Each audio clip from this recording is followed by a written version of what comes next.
Welcome. Welcome back to another Xenoblade stream. Yeah, these aren't going away anytime soon. So, what I want to say first and foremost, thank you everybody for stopping by. Thank you, Cheap Freak, for saying hello in the chat and just, generally being here. But yeah, to recap, last time we visited Prison Island and we unleashed the Monado's true form. Well, not its true form, but we unlocked a form even further beyond. And we visited Valak Mountain.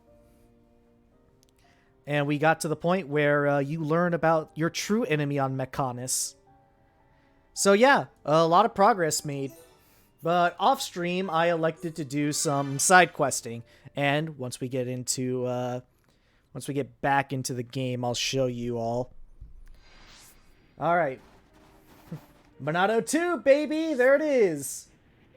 I don't know if I like it more than the iconic first design of the Monado, but whatever. Anyways, as I was saying, a lot of stuff happened off stream. So first and foremost, oh wow, we're already through Shulk's intuition. Oh wow. Anyways, first things first, I just want to say I can't believe I did this. It's just a chunkier boy compared to the Monado one. I can't believe that I did this, but I have Dunban's wisdom skill tree all maxed out. So I am going to make Dunban a naked dodge tank god. So he will never get hit. Well, almost never get hit. I raised up the area affinity of Central Bionis. Real talk, the change to the blade showing it cuts both ways now. It's pretty clear. It does? Oh, wow. Anyways, back to what I was saying. I raised the area affinity of Central Bionis, so now it's 3 stars. So because I wanted to show off something pretty cool that can happen once you raise Central Bionis's area affinity to 3 stars. You can get a pretty cool Monado art that I know it's not very useful in the long term, but it is something that I think a lot of people miss out on, especially on a first playthrough.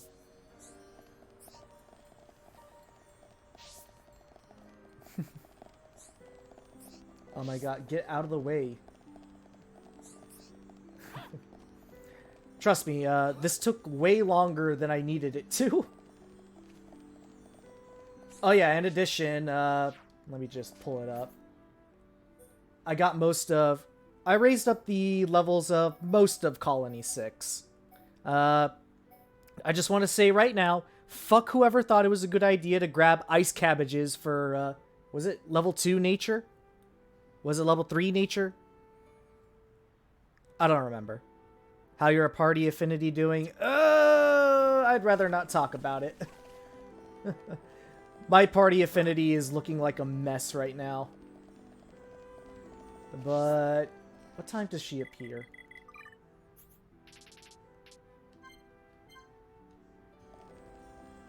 Ah, she appears right now, actually.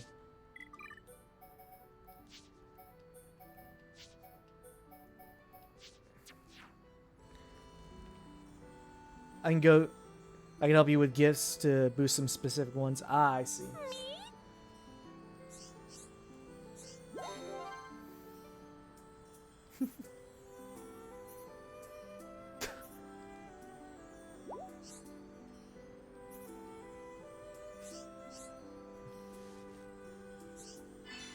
Alright, so now we just gotta grab... Ah, come on. Alright, so we got the first set of items. Here. Oh, wait, no.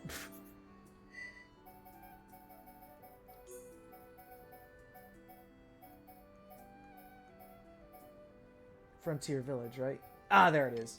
Mystery of Machna Ruin, Part 3. Alright, so now I just have to go to Sap Cave and Machna Woods. But yeah, I was just gonna say, fuck whoever decided to... Oh my god.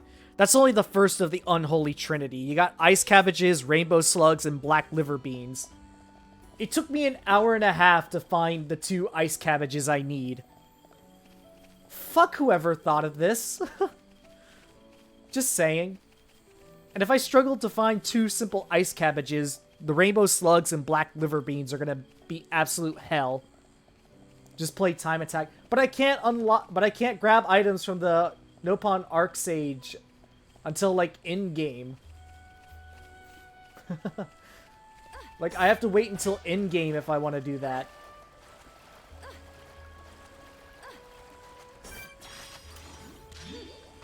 This represents no problem whatsoever. Hey, so tell me, what level does Melia get Summon Earth? Manifest yourself. Ether is flowing through me. Oh my god. I see life outside my world is not easy. Okay, let's get going. But yeah. I'm not looking forward to the search for rainbow slugs and black liver beans. Those are going to drain my 47. Oh, wait. She has it right now? Oh my god. Who would have thunk it? Alright, get that crap out of here. Actually, does she have... Nope, not yet. I was gonna ask... I was gonna wonder if she had, like, the, I was gonna wonder if she had the, art that, like, reflected... That, like, reflected damage back to her. To enemies, actually, rather. I guess that's not until later. But, you know, at least I got the funny force topple combo. I'm at least glad I got the funny force topple. Summon Ice is level 56. Gotcha.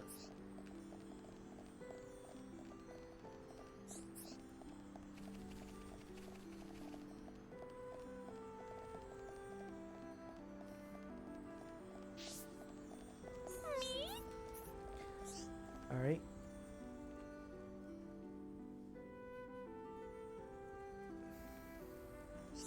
Alright. Okay. Now that we've got that out of the way, we can go on to the mystery of Magna. Reflection is level 50. Gotcha, gotcha. Alright, we're about to... Oh my god, I didn't think we'd actually get this soon in the stream, but oh well, here we are. I remember correctly, it's back down here.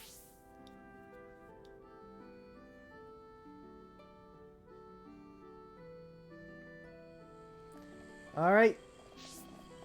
Now we just run in there, grab what I need to grab, and get on out of there. Recommend boosting up...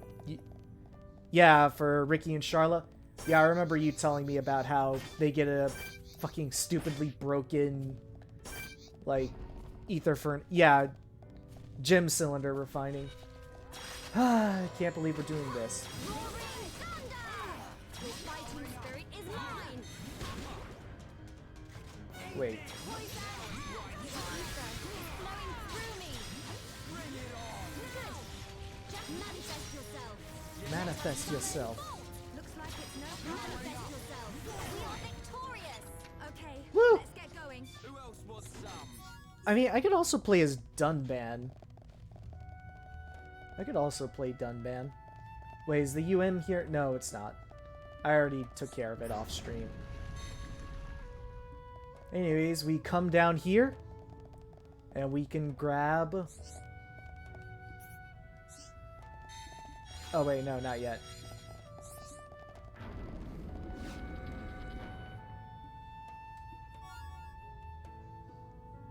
Mm-hmm.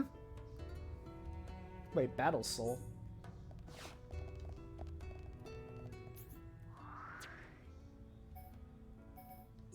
Come back to Frontier Village, go all the way back up here. Shulk Shooter, Ryan and Jameer to smash 300% easily. Yeah, I remember you telling me about this. I actually, funny thing right now, I actually do have... off stream, I do a lot of, like, the side stuff, you know, side quests, side quests, Colony 6 reconstruction, you know, all that fun stuff. So, you know, you're not going to be seeing it, like, on stream.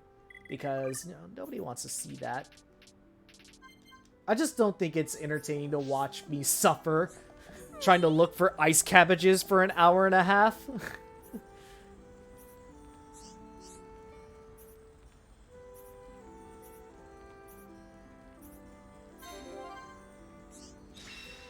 Oh boy.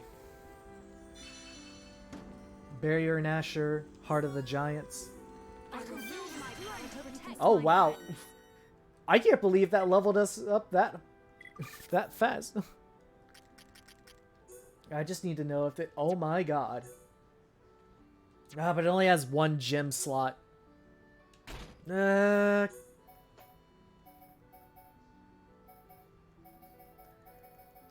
good. It's gonna have to work for now. But by doing that side quest chain, Shulk now has access to a new Monado art, Eater. I know it's not... Okay, I'll just be real right now. I know it's not the most, like, useful Monado art, but, you know, I just think it looks cool.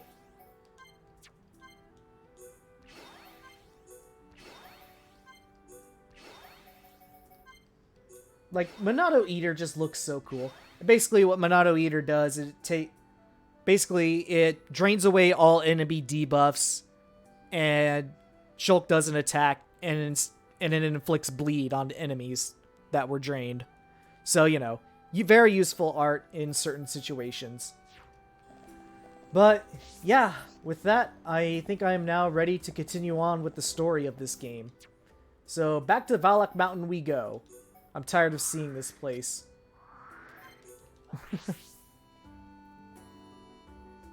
Yes, I said Monado Eater isn't very useful.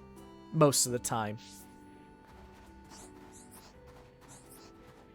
Wait, couldn't I have just... Yeah, down here. Ever spent a good amount of time playing as Ryan? No, because I do not know how to play as tanks. Which is ironic, given that I played a tank. Guy's absolutely busted if you stack him right.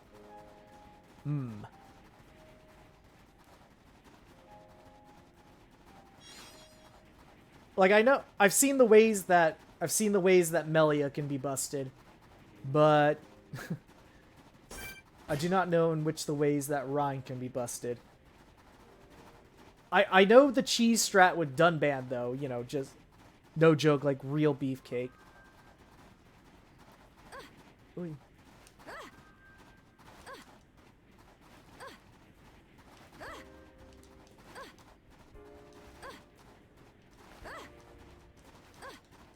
Ah!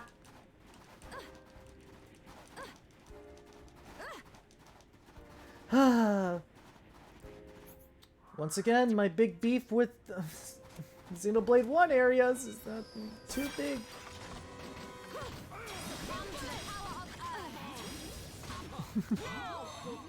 I would argue Ryan is the strongest overall character. Really now? Not my favorite to play though. Wait, did they...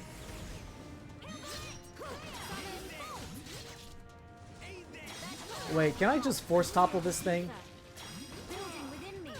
Starlight kick! Well, that plan just went out the window.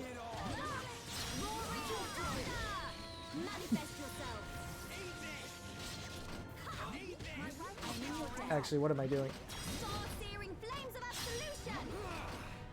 Nope, don't let Melia auto attack.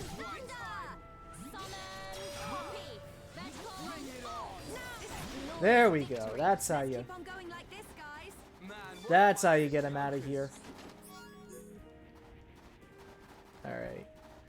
Oh boy, I just realized if I want to get the really broken abilities on Shulk, I'm gonna have to level up Colony 9's we're gonna have to level up Colony 9's area affinity to 4 stars, which is gonna take like at minimum at least a couple hours. Like I think maybe if I rush through all of them, I can maybe get it done in like 4 or 5 hours, but like still, that's a lot of time outside that I'm gonna have to dedicate, you know. But I think it'd be worth it just to show the funny shit Shulk can do. Ow.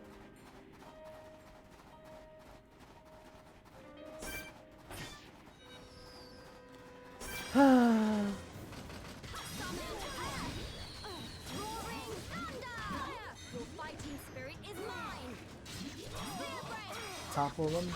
Oh wait, no, that's not gonna work. Yep, what did I expect? Metal bolt!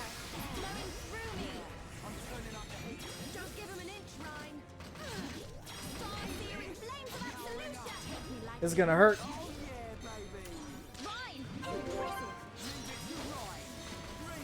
You ever notice that Melia just like the meta of Rind is Berserker Aura, Sword Drive, spam other attack arts while you wait, apply while down when enemies break. It's very basic.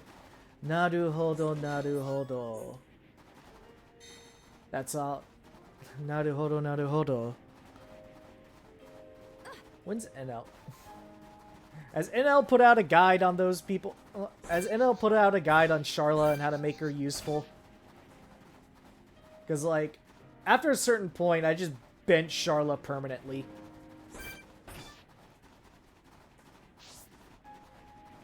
Oh, yeah. Oh, wow. Oh, my. He has a guide for every character. This man...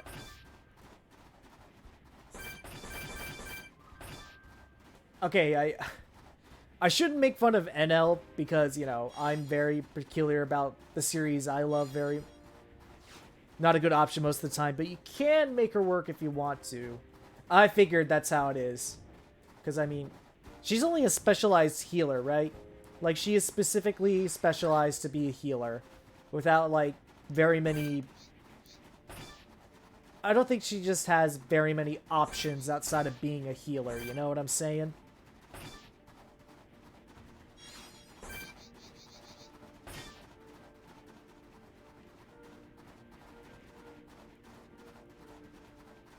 I mean, she's good as a crutch character. You set her up right in the party, except against super bosses. Well, you're not going to be bringing in Sharla to a super boss.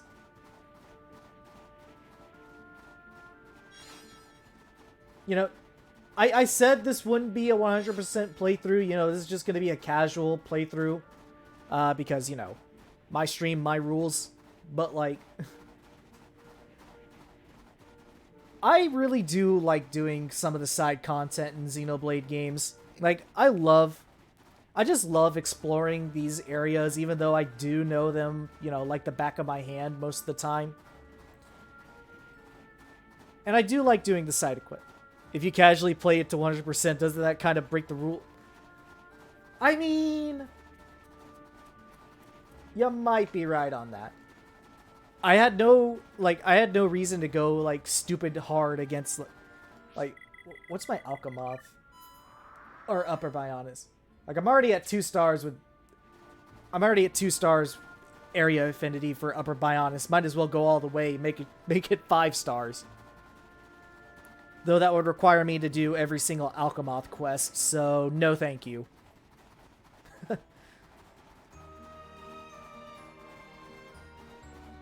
Actually, now that I think about it, aren't most of the Alchemoth quests timed? Like, after a certain point, you can't... Oh, son of a bitch! I should probably go do those off stream, obviously.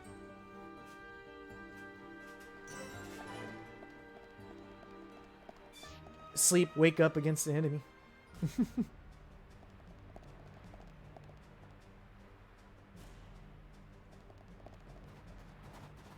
Ah, I see. I'm talking about area affinity, though. You know, which I gain by doing lots and lots of quests.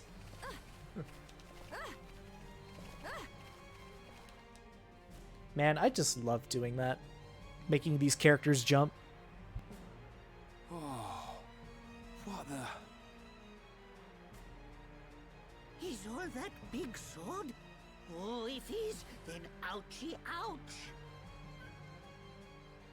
The sword of the Mechonis. The entire valley below. The whole thing is its sword. Something seems unnatural. What do you mean? Look, that flowing light. From the way it glows, it has to be ether. But it looks like it's being drawn in by something. By the fortress. It should just be up ahead. Father once told me that the Mechonis absorbs the ether of the Bionis and uses it for sustenance. So the Mechonis feeds off ether? Then undoubtedly the ether serves as the Mekon's energy source as well.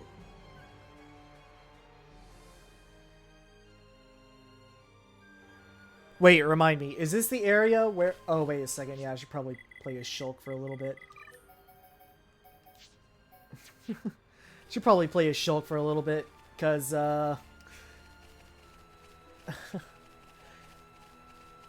know, Monado enchant.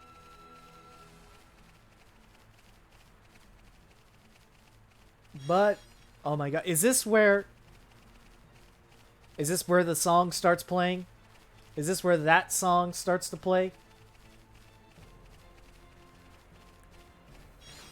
Melia, followed by Seven, followed by Dunban, followed by Shulk. Oh, dude, Dunban is so much fun to play. Anyways, we made it. Here's Sword Valley, which is the first area of the Mechonis. It's the first proper area of the Mechonis. Anyways, we're gonna catch up with an old friend. It looks so big, even from this distance. The fortress must be enormous. Galahad Fortress. The frontline base of the Mechon. The Mechon that attack Bionis must all come from here.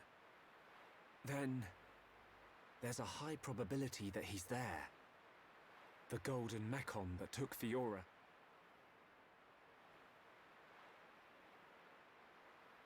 We're about to enter the Mechon stronghold. If there's anyone who wants to turn back now...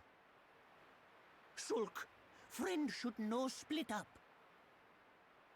No leave friend behind.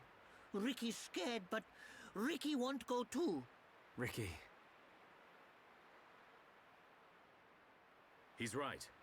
Okay, let's go. Yes. For the record, we're already past Prison Island, dude. Actually, would they? Can we like spoil that now? Okay, yeah. You know what? If the fucking fact that oh my god, dude, we're past freaking we're past the first prison. No, we got fucking. We're past Prison Island. We can talk about the spoiler character now. Actually, not yet. What's that? A supply convoy.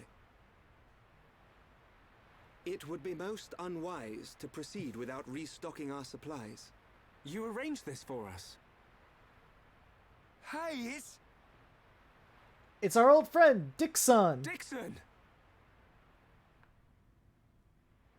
Dixon's dick, son. Looks like you lot have been having fun without me.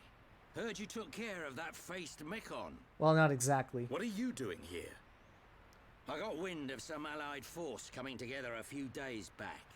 I stepped up as the representative of the Homs. Then a little birdie told me you lot were heading for Galahad Fortress. Big bag of So dicks. I thought I'd drop by and say hello. I've got a whole stack of new equipment. Want some? Yeah! I was hoping for some new stuff. Hold it, Ryan. You know it's gonna cost you. You cheap old man. Actually, hey, you know what? Hey, Chief Freak, you want to go into Proto's voice chat? Chief Freak, you want to go into Proto Blues' voice chat? You know, just so we can... You know, just so we can, you know, actually talk.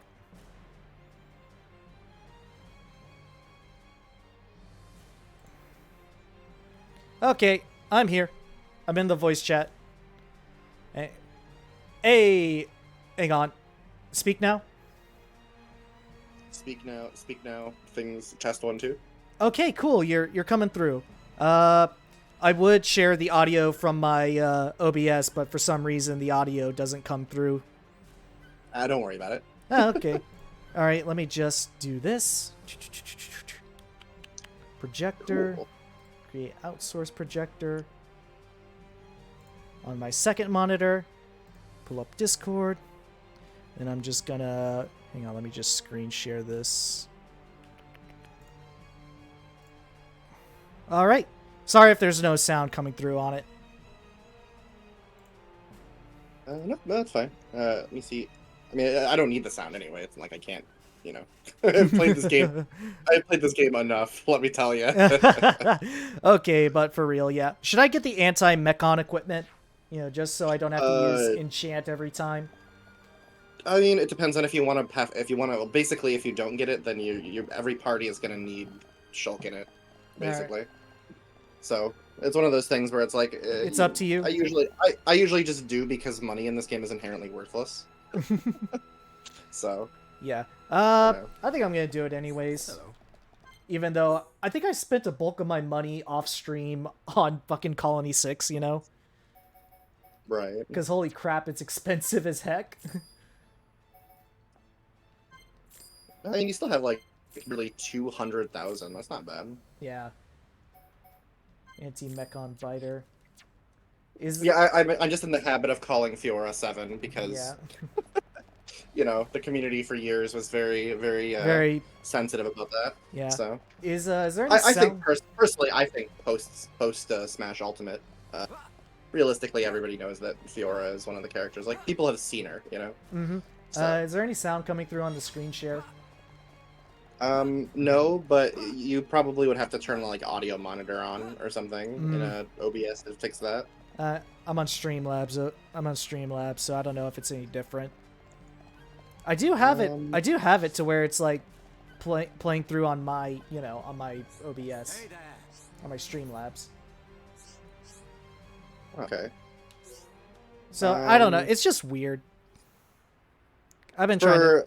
At least in regular OBS, if you just right-click the audio source and choose Advanced Audio Properties, you would do Monitor and Output. You know. Yeah, that's what I have. And then, yeah, if it's set to do that and the audio doesn't come through, it's probably just like Streamlabs OBS to play. Yeah. Honestly, I think that's what it is. They made Mumkar into one. I personally He was just the see one who the attacked standard Colony 9. the standard OBS studio myself because on the rare occasion that I stream, it's not like I need the Streamlabs or any of that stuff because it's just I've never had the intent of streaming with it being a whole thing, you know. It's usually just for me to get some something to do, you know. So anyways, ooh, Dunban. I mean Dixon. Fucking Dixon being a little sussy. It is time for us to return. I kind of wish that they weren't so overt about it. Oh fuck. Oh yeah. For the Allied force. There are also my duties as seer to consider. Dixon being evil is way too foreshadowed. They should have hid it away a little bit more. But you know, it is what it is. I think Dixon's voice actor, like the performance, is just so good in English, especially. Like It is. I've played through the game in Japanese before, and it's just like pretty standard anime fare in Japanese. Mm-hmm. Agreed. But in English, I don't know. Some of these performances are just really good.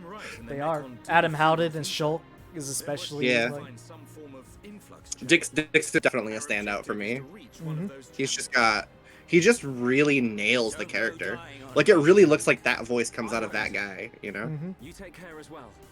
They nailed characterization super well in Xenoblade Chronicles. Mm-hmm. Especially in the second and third games. But we'll get there when we get there. Maybe. Yeah, I do think that some of the cutscenes are a little bit stilted still in Xenoblade 1, but that's more just because it's like a scripted, like they're scripted, like, you know, character turnaround does animation. Reminds me of Sonic Adventure in that way, actually. Now, Of all things. Oh hey, we're back at that one area from the beginning of the game. Isn't that right, Shulk? Sword Valley. Mm-hmm. Oh man, oh man, once I get into I am shutting up when I get into battle because holy shit. Oh hey, look, it's that gold Mechon. Wait, does it start in Sword Valley or does it start in I think it starts in Sword Valley. Okay. I thought for some reason my brain remembers it happening when you get to Fallen Arm, Another but has appeared with the ability to it's been a wield long the time since Monado. the last time I played this is like, well, a year Why ago at would least. Zanza release the Monado? He surely knows it would become a double-edged sword. Aha! Yet he relinquishes it to that mere child. And the face escaped my control and acted alone. I don't think it's gonna be a very long stream tonight. I want to get to the point where you're out of Sword Valley tonight. Yeah, I think the only thing well, I'll wait for the cutscene. There are still things to be learned from Try not to having interrupt it too much. challenged the boy. These last few streams have been very cutscene heavy. I'd imagine. Mm-hmm. So anyways, Yeah, what were you anyway, gonna say? I guess well, I kind of lost my train of thought a little bit, but what was it? The only thing I didn't finish in Xenoblade Chronicles, like in terms of like going for 100%, is I never bothered to grind out the absurd amount of Nopon Stone you need to get every Mastered Arts book or whatever. Oh my god. That is like a solid 10 hours of just killing the same boss with Ryan, like repeatedly. It's like that bad. I don't know why they made those so expensive. It's just stupid. It is. That's probably like the most sore point about Definitive Edition is that it costs too much Nopon Stone for everything. But yeah. You can do every single thing, every single time attack thing, like 15 times each, and you're not even close to enough to do one character's entire art set, you know? Mm-hmm. Oh yeah. Oh yeah, after a certain point I'm gonna have to like I can't come back to Sword Valley, so better fill up that Collectopedia while I'm still here. Oh yeah, definitely. Although I don't think there's any items you need to grab from here for like Colony 6 or any quests. Are there? As far as I know, no. Well, I mean, there might be like those surprise quests that are like, kill this thing, and then you kill the thing, and it's like, ta-da! You know those ones? Yeah. Like you just walk into a building, and it's like, kill the thing. Mm-hmm. I always found those kind of weird. I know I've complained about it like a lot of times, especially in this like stream series alone, but like I do think one of the big problems I have with Xenoblade 1 is that areas are too big with not a lot of stuff in them. Like if that makes sense. I think they were just trying to wow people. Yeah, because it was the Wii era, and this was a very big game for the Wii. I mean, it was a big game not just for the Wii, but for even other consoles, like even in comparison, you know? Yep. Like you compare this to stuff on the Xbox 360 and PlayStation 3 even, and this is still measures of magnitude larger than most of those things. Mm-hmm. Oh my goodness. Like, in terms of sheer square footage. Uh-oh. Cheat Freak? Cheat Freak? Wait, is he crapping out or am I crapping out? Oh well. Sorry, my microphone like broke. Yeah. Yeah, I was a little concerned there. But yeah. Occasionally Discord does that for some reason. Usually it just means I need to reboot my computer. Man, one gym slot for all these anti-Mechon weapons. Who the? Yeah. Dunban's got no armor. What's going on there? I'm doing the naked Dunban strat. Oh. Like, look at that agility. Fair enough. Fair enough. Naked Dunban is actually like a pretty weird strategy. I've used it a few times, but honestly, like I just didn't find it to be as good as just stacking the dude. So usually I ended up doing that. I remember at one point, like I think the last time I played this game was like 2 years ago, and I got Dunban's agility up to stupid, ridiculous like levels because of this naked Dunban strat. Yeah, dodge tanking is definitely his strong suit. You think I could take on this thing? Well, if it were me playing, I could definitely do it. the last playthrough I did of this game, I used expert mode to purposely level myself 5 levels below every major enemy at least once. Wait, fuck! No mechanical rhythm. It's time to fight. Come on. Yeah, see, I thought so. I thought Kinda mechanical figured it rhythm. would, I think mechanical rhythm starts as soon as you get to Fallen Arm, if I recall correctly. Aw, man. Well, I just got bamboozled. I thought it started here.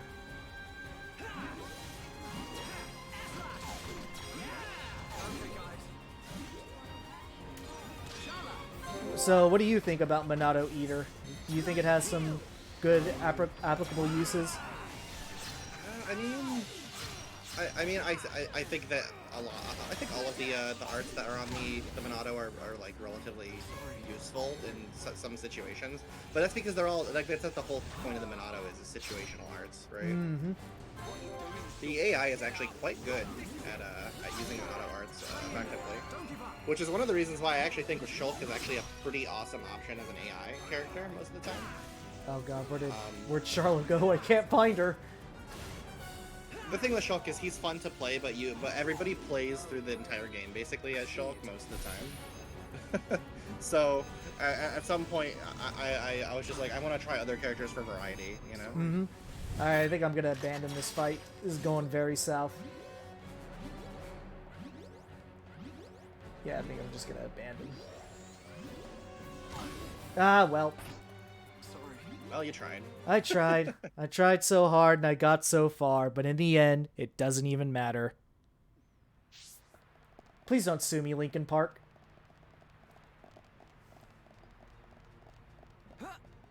Doesn't Linkin Park not even, like, exist? It would be the record label you'd have to worry about. Yeah. I still, you know. Oh well, 'tis how the cookie crumbles, I suppose. Yeah, usually when I get to this part of the game, if I feel like if I'm not powerful enough to kill those things, like, relatively easily, I probably need to do more side questing. Unfortunately, I'm not doing a bunch of side questing on stream. That shit's mostly Right. off stream. Don't get me wrong; those things are actually pretty tough, even if you are pretty well stacked. They have some pretty mean attacks, and you're not usually at a level advantage to them at this point in the game. Yeah. So. I did a bunch of leveling like last night. I'm still only level 49. I think one thing that's really neat about the Xenoblade trilogy is they're all on the Switch now. That's Yeah. actually like really awesome.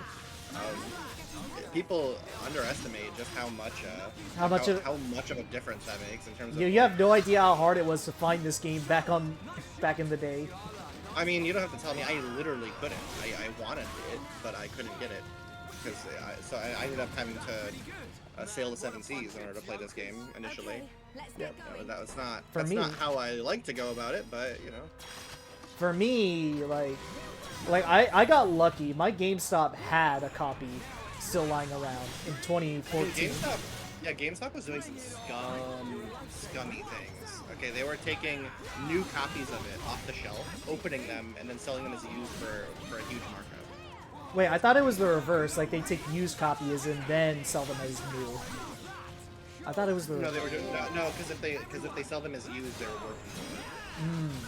So they were taking new copies that Nintendo was shipping them, having their instructing their employees to remove the cellophane and open them, so that they were no longer new, and then they could sell them as used. That's just scummy. That's shitty, dude. Like either way, that's a shit practice. Or that is a shit thing to do. I mean, technically the game is still new, I guess. So if you're paying your I think they were going for like the GameStop I went to had copies, but when I was younger, but they were all being sold for like $108 or something like that. That's ridiculous. Yeah, and that was $108 in what was it, 2014 money? Yeah, 2014. So that's like, Something like that. but That's like $160 these days at least. I don't want anyone Man, inflation really has gone crazy. Ah, man. I thought it was gonna be. It's not. It's still not Mechanical Rhythm. I love that song. I love Mechanical Rhythm. Like, if it's not You Will Know... Like, if people aren't talking about You Will Know Our Names from this game, it's definitely Mechanical Rhythm that comes in at a close second. Right. Cool thing of note, if you play Future Connected on this game, and then go back to the main game, all of the what's the word? Vanity options from your Future Connected will transfer over to the main game. Oh, wow. So I get to... I think you actually have to finish Future Connected in order to have those. For the record, I am doing Future Connected on stream. Nice. Because, you know, I am including it in the... It is part of Xenoblade, so, you know. I mean, it's funny because I think Xenosaga was originally supposed to be a 6-game saga, but Xenoblade is a 3-game saga, but it's actually a 6-game saga. You know, you've got Xenoblade Chronicles, and then you've got Xenoblade Chronicles 2, and then you've got Xenoblade Chronicles 3, and then you have the 3 DLC campaigns that are like 30 or 40 hours each. Although I think Future Connected's a bit shorter, if I recall correctly. I think it's only like 15.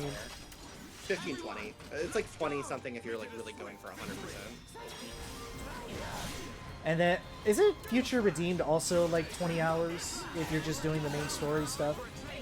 It's a little shorter than that, I think, even if you're just beelining through it. Unfortunately, I don't beeline my way through Xenoblade games. I take my time. I don't think that. Well, I mean, I think that nobody should. I mean, it's like you're missing all it's like swallowing your steak in one bite. It's like, I mean, sure, I guess you if can you're do so it. inclined, but I mean, you can do it, but you did pay a lot of money for it. You may want to try to savor it a little. You know. Yeah. There's also the fact that, you know, it's just that there's just like these games are worth the $60 price tag. You know, there's just like so much stuff in it. Side quests, side content. On a pure dollar per hour, you know, situation, like or whatever, you're like, this game minimum is a 60-hour game, maybe even more like a 80-hour game, you know. So you're already getting like spending less than $1 per hour of entertainment here. It's like pretty good, and that's not like even a better value proposition than say going to the movie. I mean, that's not even factoring in all the side content, especially in Xenoblade 2 and 3. My goodness. It was really cool that Future Connected wasn't a DLC. It was literally just like, we're just gonna throw this in. I don't want to spoil the surprise to those who haven't played the entire series yet, but Future Connected is actually pretty damn important. Yeah, it's a very solid epilogue. Very cool way it ties into things. Yeah. Won't talk about it too much. Yeah, because I'm gonna play it soon. Well, I'm already like 7 streams in, and I think I've hit the halfway point. Anyway, I was mentioning in chat that the 7 is like, well, rather Fiora, I guess. Yeah, we've passed Spoilers. that point. We've passed that point. Fiora is the 7th party member. Who could have guessed? I mean, you already saw that she's alive, so it's like, okay, all right. Yeah, if you stack her with all her speed augments, like all of the different like speed armor options, and then also slap like double attack and attack stability up on her. This didn't work in the original game, so bear that in mind. But in Definitive Edition, they patched the attack stability gems, so they actually work properly now. They actually do properly raise the minimum attack damage that each auto attack can do. If you stack those things on her, and then like just load her up on like double attack and what's the other thing that makes you attack faster? Haste. Yeah, haste. There you go. Stuff. You just load her the hell up on those things. She literally like just melts health bars. It's kind of crazy because she melts health bars not in the same way Melia does, right? She just like death by a million paper cuts. You know. As where Melia just burst. Yeah, that and literally she just drops like massive elemental damage. You know. Like her damage is just when you put Melia like in the right setup and deal elemental damage with like modifiers that like boost back attack or whatever, and you deal them from the back so they get the damage that it's doing, like tick damage, is inheriting that back damage or whatever. It's just absolutely busted. Like she just like you watch each tick happen live as it's happening, and it's just like, oh, there goes a fourth of its health bar. Oh, there goes another fourth of its health bar. Uh-oh. Yeah, now it's dead. Pretty, yeah.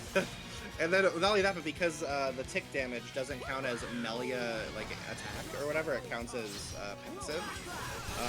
She doesn't even get aggro from that. She only gets aggro from the initial damage that she does by inflicting the attack. So that's one of the reasons why usually with Melia it's best to never let her auto attack. You usually just build up your elementals and unleash them repeatedly. Oh my god, one of the few times I get to actually oh, come on! I was about to say, one of the few times I get to actually listen to the full thing of You Will Know Our Names. Now I gotta do this. I wish this was something they changed in Definitive Edition. Then again, don't all Xenoblade games just have that one song that interrupts the song you actually like to listen to? I mean, does Xenoblade 2 have anything like that? Actually, I don't think so. I think Xenoblade 2 generally is like pretty good about sound design.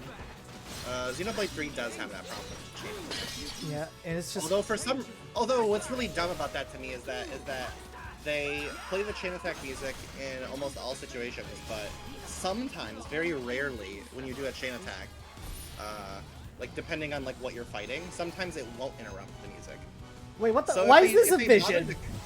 If they bother to code that, well, good question. He's gonna dodge anyways, because he's done bad. Attack him if you dare. He died before he even managed to get the attack. Oh well, whatever. Anyways, back to what we were saying about Xenoblade 3's chain attack music. Yeah, for some reason they bothered to code it in that some battles with certain bosses or whatever can be an exception to the chain attack music. Well, they should have just made it a setting. You know, there was I actually had a pretty cool glitch happen when I was doing Future Redeem. It was like there was one point where the chain attack music started, and then it stopped, and then it went back to the regular battle music, and I was like, wait, what the hell? This is actually really cool. Yeah, I think that in some of the fights in Future Redeem in particular, I noticed that. Where not where it would like start and then stop and then start again. It would just never start playing the chain attack music. And I was like, that's weird. But I think it turns out it's just like certain boss battles are programmed specifically to not play the chain attack music. No, but I was like fighting well, it wasn't a regular enemy. It was can I say that without spoilers? It was the really freaky weird orange enemies. Yes. Yeah. Like I don't think Fog Beast itself is a very spoilery phrase. So. Yeah. Well, either way, I was fighting a Fog Beast, and then I did a chain attack, and then the music was starting, then it stopped, and then it went right back to the Fog Beast theme, and I was like, wait, what the hell? Like, this is really cool, actually. Why isn't this a setting? Make this a setting, Monolith Soft. Yeah, I don't know, they should have just put a toggle for it in the settings menu, like in an update or something, because everybody, like, doesn't... It's like, either that, or they could at least, like, have an option to, like, randomize what it plays, sort of. Maybe that'd be kind of cool. Like, if you go into a chain attack and there's, like, multiple different songs it can play. Yeah, but I think It's not like these games are in any short of triumphant, like boss fight music, you know? Yeah. Like, they could have just picked some more and stuck them in there to make it, add some more variety. I mentioned it in the chat earlier, but I think Xenoblade 3 fumbled the title screen as well. Yeah, because, like, it doesn't... It's just been something the series has done historically, you know? Like, Xenoblade Chronicles 1, you have, like, probably, like, arguably the best title screen in video games, like, ever. You know, no, that's, it like, is one of the most, like, either the best or one of the best at the very least, you know? Yeah. And then you've got Xenoblade 2, where every time you do something in the story or go to a new area, the whole title screen changes, which is really cool. That is And like it starts off with like this really ominous storm clouds thing, and it starts off with this really cool cinematic. Like it's very good, you know. it like Xenoblade 2 like I've played multiple games where that happens, you know, depending on where the story, the title screen changes. I still think Xenoblade 2 does it the best. Oh yeah, definitely. Oh my god. Especially if you beat. My favorite thing is how they even bothered to put something in if you beat New Game Plus. That's freaking cool. Mm-hmm. That's just attention to detail. You know? Yeah. Xenoblade 2 gets a lot of shit from people, but man, I just love that game so much. It is my favorite game of all time. It's not my favorite game of all time, but man, it's up there. It's like easily top 5. Like, Yeah. no doubt. And I can't wait to... I've decided from now on I'm gonna stream like a new Xenoblade game. Probably like I'll finish this game, then I'll wait like a couple months, and then I'll go to Xenoblade 2. Like I think that Still hasn't finished Xenoblade 2, I think. wouldn't it be funny if I finished it before he did? Well, I feel like you're more the type of streamer who's like, I'm gonna do one game and then I'll finish that game. And then I'll do another. Yeah, that's kind of how I am, because like Honestly, that's probably how I would be too if I streamed more. Not bad at all. But wait, do I have to? Proto tends to like to have multiple different options at once. Yeah. I try not. For the record, I'm this way with games in general though. Like, there's usually a maximum of 2 possible threads that I have for video games. Okay. There's my single player, what I want to play single player experience, and then there's a what I want to play multiplayer experience. you Yeah, know? you know, you talked about how I'm the kind of streamer who does like one game at a time. Yeah, that's just how I play games in general. I'll do like, it's only like, okay, focus on this one game and then don't play anything else until you're done with it. Yeah. There are some very rare exceptions. Like, if I've played like 100 hours, like when I was playing Tears of the Kingdom and I played for like 100 hours, I was like, I could use a break from this exact gameplay loop. And then I think I sat down and played Vampire Survivors a bunch of times, like in between, you know? Yeah. But that was just kind of to break up the monotony, you know? Yeah, because like, you know, I guess you could say I have a one-track mind or something like that. I don't know. Yeah, for me, it's like I have a one-track mind when it comes to the games most of the time. But like, there's some exceptions. Like if my friends invite me to play like in a group or something, I'm not gonna say no usually. Oh, you know. Speaking of, I didn't get to play the new Mario Kart tracks actually. So probably should... I haven't played them with anyone except my buddy Zach. The other day, I played with him for we played each of the new courses a couple of times. Overall, I despite the course selection in this being like relatively good, overall kind of a meh, like in general vibe I got from it. I think that Koopa Cape has a couple of problems, and I hope that they'll fix them in like a patch. But like the biggest problem I think is that the camera sometimes just doesn't do a very good job of showing you where you're supposed to be going in that level. I think like there's like a lot of times where I feel like I'm just like the camera is like looking at the ground and it really should be like turned like slightly down and to the left a little bit more. Just stuff like that. Like it's just like a tiny little bit of polish issues, I think. Gotcha. But I mean, it did just come out, so there's always the possibility we get a patch in like a week that all these things are addressed. So yeah, hopefully. But yeah, I am just going through the motions right now. Just try. By the way, I am taking advantage of those fashion slots, so don't judge me. Yeah. No, yeah, that's awesome. The fashion stuff is so cool that they added in that definitive. Honestly, it was sorely needed. It's like one of those things, because like Xenoblade 1 is the only one in the series at this point now where what you look like was always intrinsically tied to the gear you're wearing, and the best gear combined together is never going to look cool. It's going to look ridiculous. You ever seen that one Pro ZD short where it's like, it's my ass kicking outfit, bitch? Have you ever seen that one? I haven't, but I understand the sentiment. What the hell are you wearing? It's my ass kicking armor, bitch. Nothing can beat Ricky. Dunban, you're embarrassing Ricky. Yeah. Oh my god.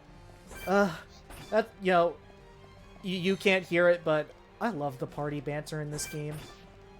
Oh yeah, it's like I always just loved how immersive the world of Xenoblade Chronicles tends to be. Yeah. I tend to forget. I mean, obviously, it's a little harder for you to forget if I'm talking to you like this, but like, I tend to forget that I'm a person and I'm not just the person in the game running around. But like, it's very good at eliminating your sense of self as you're playing, which is pretty. you know, I love Xenoblade 3, but it needed better battle banter. Well, it's more just I just feel like there wasn't quite enough. Yeah. I would have liked a lot more unique dialogue for the hero character. Yeah, especially, I was gonna say, like, I don't think the hero characters get acknowledged at all in the battles. Yeah, almost ever. I think there's like a few that do occasionally, but like it's like pretty rare. Yeah, like, missed opportunity on that front, you know. Especially since we have so many hero characters. What's your favorite hero character design? Not necessarily like what their effective use in battle is, but like just favorite character design. If I said that would be a spoiler. I mean... T. Okay, fair enough. Oh. Okay. Like, I know he's not great in battle, and his class can be a little troublesome to work with. Actually, no, yeah, his class is like, it's not that well, I mean, I actually didn't bother to go out of my life, so. But like, it's actually pretty, it's actually like one of the most broken classes in the game. The problem is that grinding it out is like, I mean, it's like a whole thing. I mean, thank goodness that you can like skip travel to like areas where you've defeated. You know, I'll give you that. I'm a big fan of pirates, but I've always been a big fan of pirates and like the whiskey boots from Shantae. That. Or the Hololive Marine. Gotcha. Not so much the like, you know, burly man sort of way, but you know, it's alright. So, like, I wasn't expecting a pirate at all, so that was pretty cool. Yeah. There's also the what's her class? The Offseer, you know, Troubadour. Yeah. I mean, I won't say her name, but yeah. Yeah, she's Troubadour. Good. She's my favorite character design, like in terms of like just pure character design. Like I just like, she's a little standard, but like I don't know, I like it, you know. Good character design. I think Alexandria is my second favorite. She's not a spoiler. She's like so early. Yeah, she's an early on hero. Oh man, I just think they knocked it out of the park with a lot of character designs in 3. You know, despite how simplistic they are. 3 is well, I think the thing that for me that makes 3 interesting is that it's very clear that a large part of why people complain about Xenoblade 2 is not just that the character designs are like a little sexy, which they are, of course, but like that's because of the context for which those characters were created. Basically, they literally just said, we're going to get a bunch of guest artists and tell them to draw whatever they want, and then we're going to put it in the game. And that's what they did. Like, that's cool, you know? Yeah. That's what Xenoblade 2 was. Xenoblade 3, obviously they didn't do that. Obviously they had a little bit more, some more ground rules about like what the character design should be like. The thing is, if you give a bunch of Japanese artists free reign to draw whatever they want, they're gonna 9 times out of 10, you're gonna get big anime titties. That's just the truth. You're gonna get booba and ass. Like yeah. I mean, that's just what's gonna happen.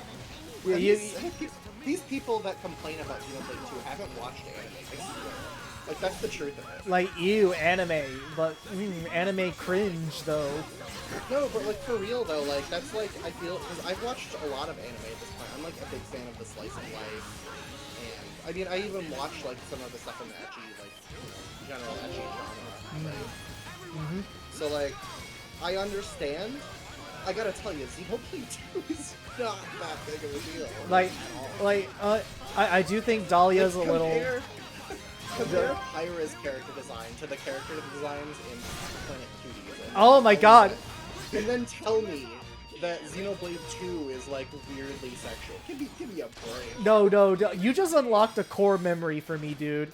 Just saying Cat Planet Cuties, just like, oh my god, you unlocked a memory. Well, you know what I'm talking about then, right? Yes, I know what you're talking about. that's what I'm saying. Like, you compare these characters. I mean, even if we're to, like, go something a little bit more mundane, like Darling in the Franxx, like, it's still, like, way worse. Or, like, even something that's not even quite, like, as bad as that, like Kill the Kill. Like, these people that are complaining about Xenoblade 2 on Twitter just have no frame of reference for the source material that basically is inspiring its character designs at all. And I just think that that's, like, the biggest...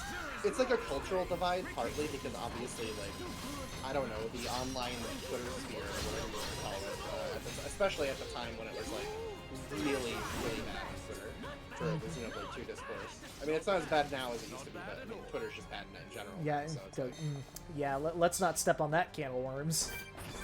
yeah, but like back when it was like such a big discourse, really, 'cause it was really like what 2019, 2020 when it was really like, especially 2020 when everybody when it was like COVID lockdown and all people did was sit and complain on Twitter all day. And Xenoblade Definitive Edition was coming out. Yeah.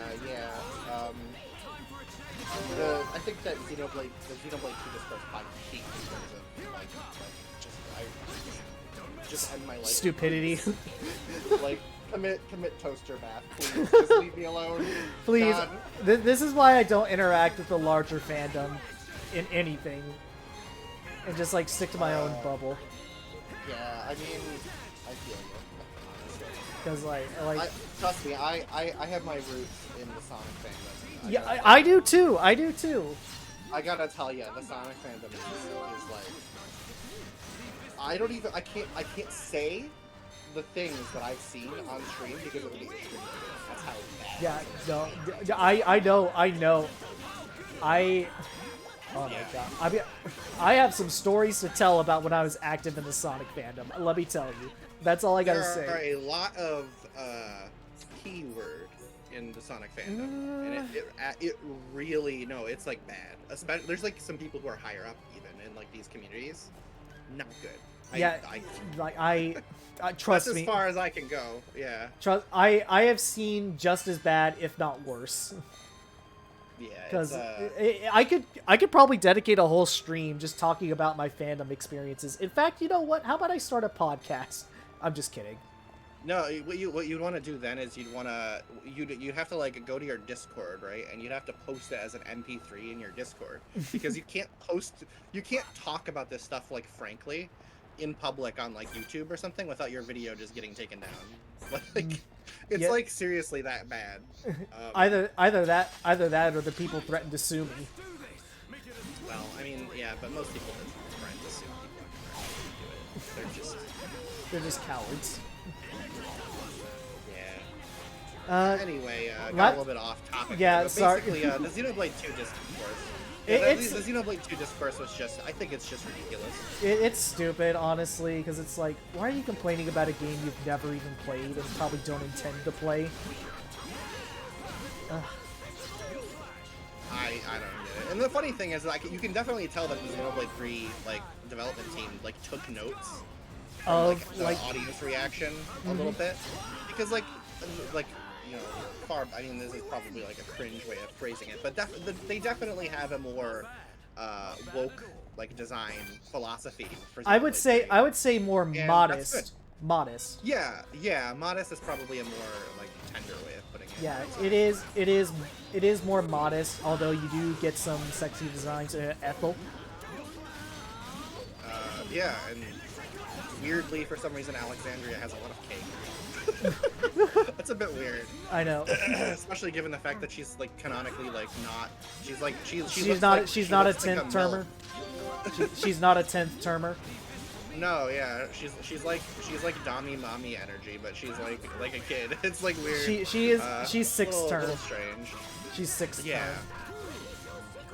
So that's a little bit strange. I feel like that the term thing in general kind of just feels weird because of that. 'Cause some of the characters just don't match what they appear to be. Yeah, you can. I will be 6 feet into dirt before you convince me that Mio is a 10th term. Yeah, I don't know. Wait, She looks young. Wait, she's 9th or 10th term? Well, she's like She's whatever the last one is, basically. Yeah, so 9th or Thing. 10th. Yeah, I can't remember if it's 9th or 10th. I think it's 9th, maybe? Or maybe it is 10th, I'm not sure. Yeah, but like, do they ever specify what Senna, Tyon, or Lanz are? Or Uni? I don't know, but I feel like you might be able to tell by looking at their tattoos. Yeah. Probably. Hey, look. There's probably like some way to decode that. Can we get in through there? Hey, look, Galahad Fortress. It looks as though Oh, it's hey. unguarded. It should That make place for a seems decent like entry it's point. totally gonna last Now's our forever, and you're chance, gonna be able to go Dumbag. back to it anytime. Yes. Yeah, almost like although I talked about it earlier in Mekon the may stream. just be hiding. Yeah. Anyway, that doesn't seem insecure at all. A big fortress hanging from from like tiny metal poles. Wow. that doesn't. That might seem like it might cause some problems later. Maybe. Clueless. Like you ever seen like that? You ever seen that meme where it's like the guy who has the most dopey expression and it has the text saying "clueless"? Yes. I love that so much. Good one. Okay, I think this is where Mechanical Rhythm starts playing. Because you're in the Mechanic. You're like in the Mechanic space. I'm pretty firmly in the boat that it doesn't start until Oh, hey, look, it's this jackass. arm. How predictable. Hey, look, it's this I knew jackass. you were gonna I love how come. Mumkar is like could you? unironically How just could you evil. do this to your own kind? That ain't got nothing to do Like with it. I'm just unapologetically, like having the unironically time of my evil. life It's very here. funny. Ain't that the point? I even get to take out that annoying Monado brat. Oi, Beardy! You're talking pretty tough He there. was more threatening before he started. Don't be so opening. sure you can take us all on by yourself. Yeah. Come on! I love this. I That think face that's of his. stupid. What's that sound? He should have stayed inside the Mechon. Am I the only one that feels like this plot point of like anti-bio like liquid or whatever was like pretty slept on? Think you can do it? Can you kill them all? You know what I'm talking about, right? This like Yeah. these like these like Ether spheres. anti-biological material. Yeah, ether spheres. That's what they are. I feel like they kind of slept on that plot point quite a bit. They only used it once for something and then never again, really. There's like, oh yeah, that plot point's gone. Oh, hey, that line kind of affected Charla. Looks like we have our back. I wonder why. Too bad she won't give me much of a fight. Accurate representation of what will happen to Charla in It's gameplay. just like with Zanza. Shala, look out! Too bad she won't give me much of a fight.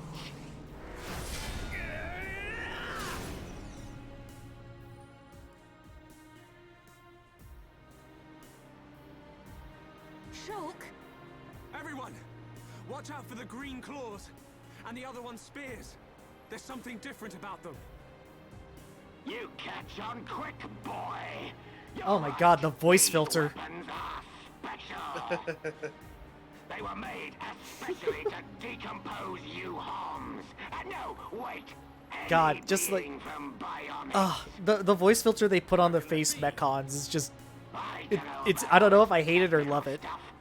The majority of the deaths that we see in Xenoblade Chronicles are inflicted by the party to the wildlife, to be honest. So maybe they should let us have those spears.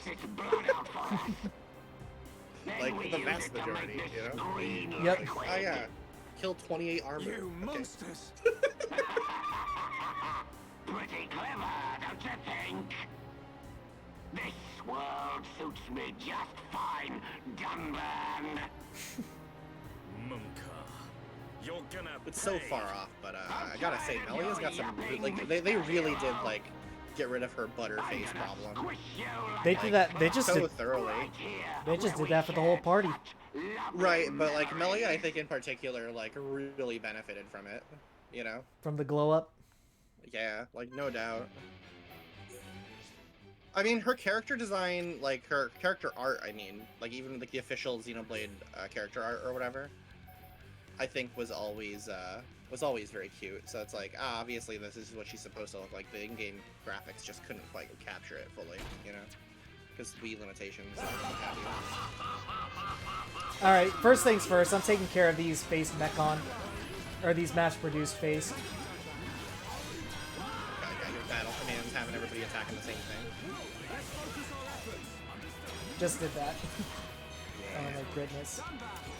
I feel like I made a... I kind of feel like I made an overpowered party here. I mean, yeah. Yeah, I mean, you know, Shulk, Dunban, Ricky is a pretty solid option. I hear it. Especially Ricky with his like ridiculous element. Oh my god.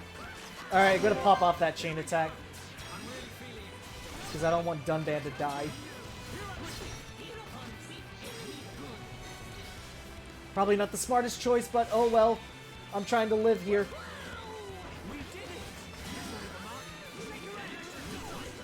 Electric Gutbuster!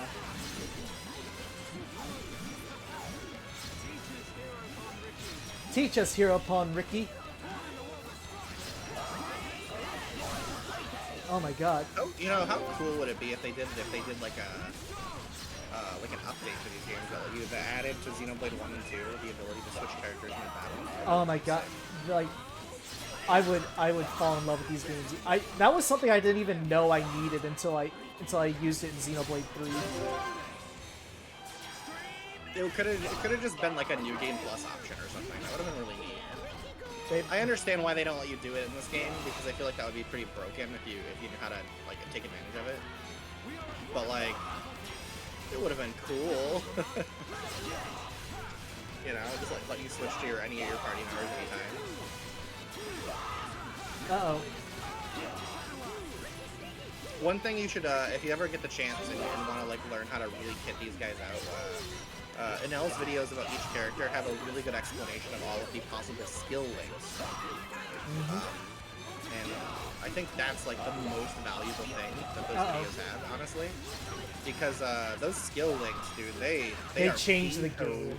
Absolutely destroying every enemy you're coming across. Especially the super bosses. Yeah, those skill links, you could get everybody out with the right skill links, man, and it just helps so much. It's like tremendous. Yeah, I'm kind of playing Super Glass Cannon with Dunban right now. Because if he takes even one hit, that's like half his health gone.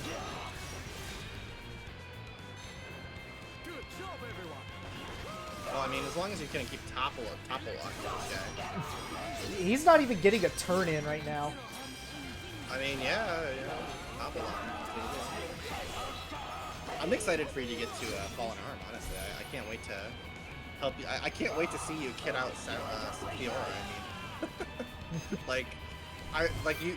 I don't know if you've ever done the super speed Fiora attack, but like, if you kit her out with like speed everything, it's one of the most fun things in the game. Wait. Rivals. Did I just? What was that? Oh, you had to drain his health, not completely. Here's a very controversial scene.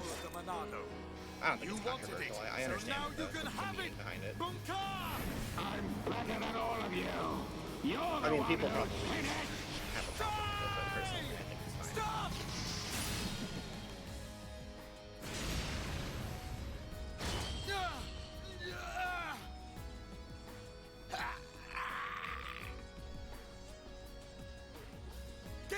Also, engage the enemy. It's Mumkar! He's not a Mechon! Have you forgotten everything he's done? Where is your killer instinct? Now is the time! I hate him, Dunban! For what he did to Fiora and the Emperor! So of course I want to get my revenge! Shulk. But... Face Mechon are not like the others. They're people! Yep, he's Like pulling that us. card. Are you really willing to kill another Homs? Yes, sometimes needs must. Even if it's Fiora? What then? This is such a good character moment right here. I wanted to destroy all Mechon. That was my aim. But now, I know that there are people inside. I have to know why. What's the reason for all of this? Why do Bionis and Mechonis have to keep on fighting? I have to find out why. So, that is your fight.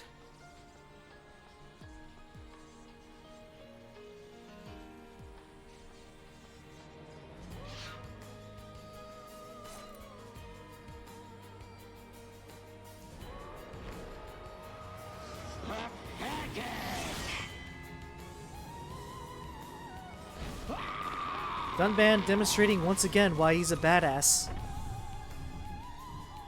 Dunban.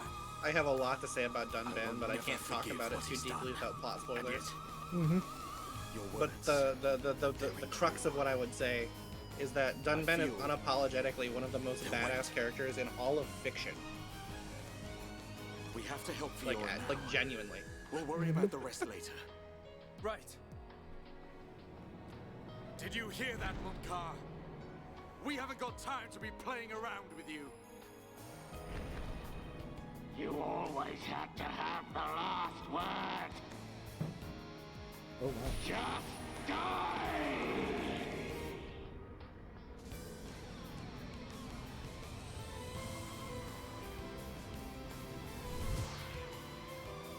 I know you can't hear it right now, but Engage the Enemy is just such a good song.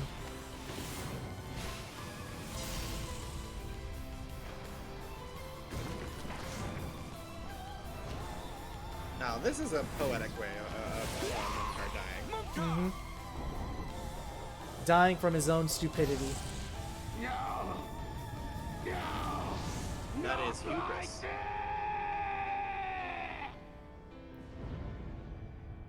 Munkar, Indeed. you went too far, you fool. Man, I can't. Melia is so cute, even when she isn't intending to be. Don't go too crazy. Don't go too crazy yet. You know, I talked about it last stream, but like, I am well.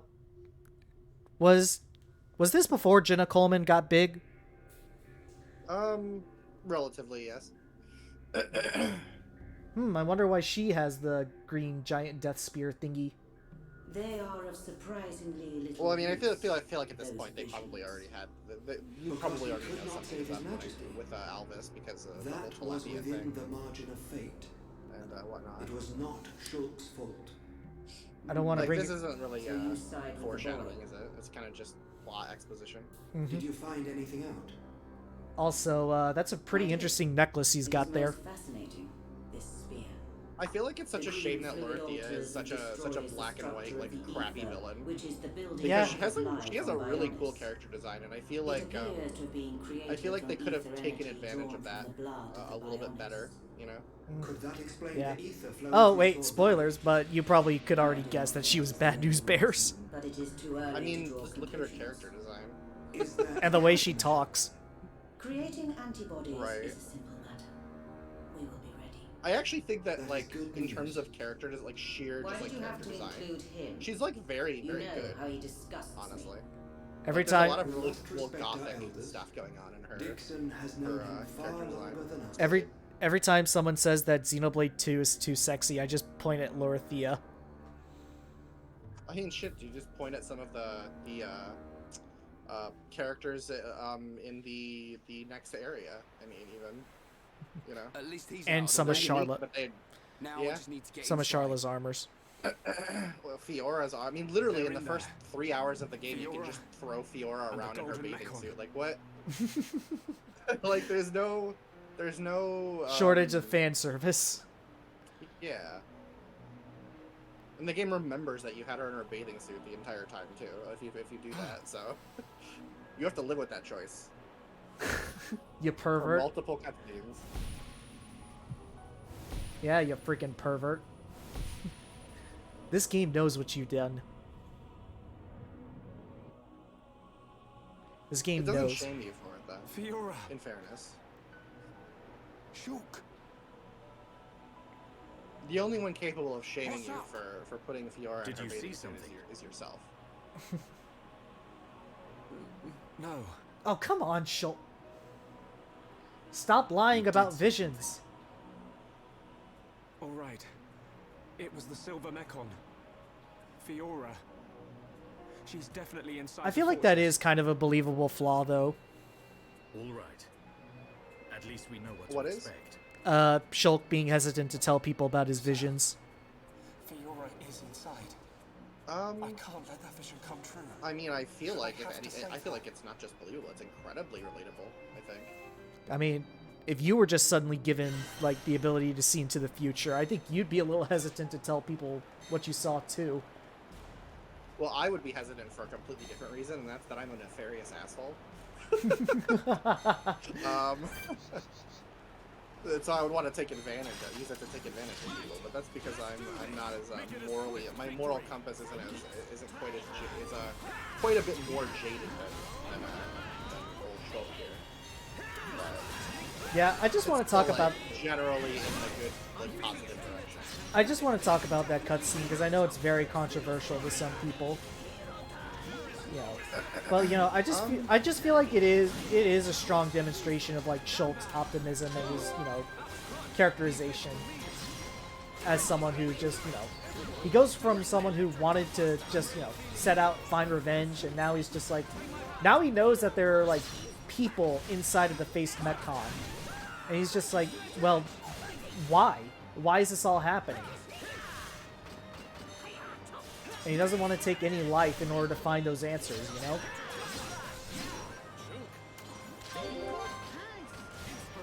I think it is a strong character moment.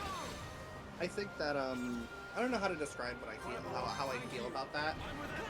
It's okay. Well, like, how do I put this?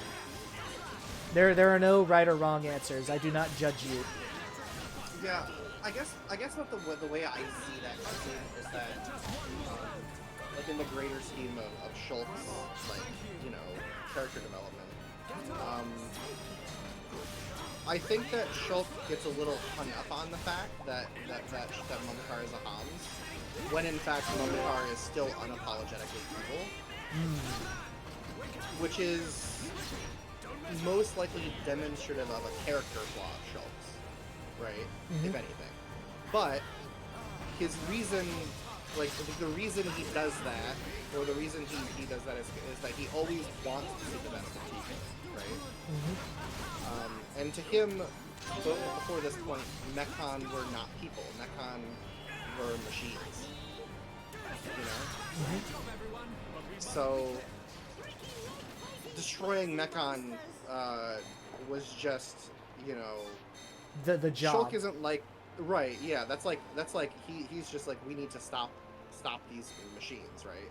But these machines are but when he starts to understand, and as soon as he as soon as in his head he's put two and two together that, oh, these are people, like, at least the ones that are Face Mechon, it becomes a moral dilemma for him, and I feel like his eagerness to spare Mumkar comes from his lack of experience rather than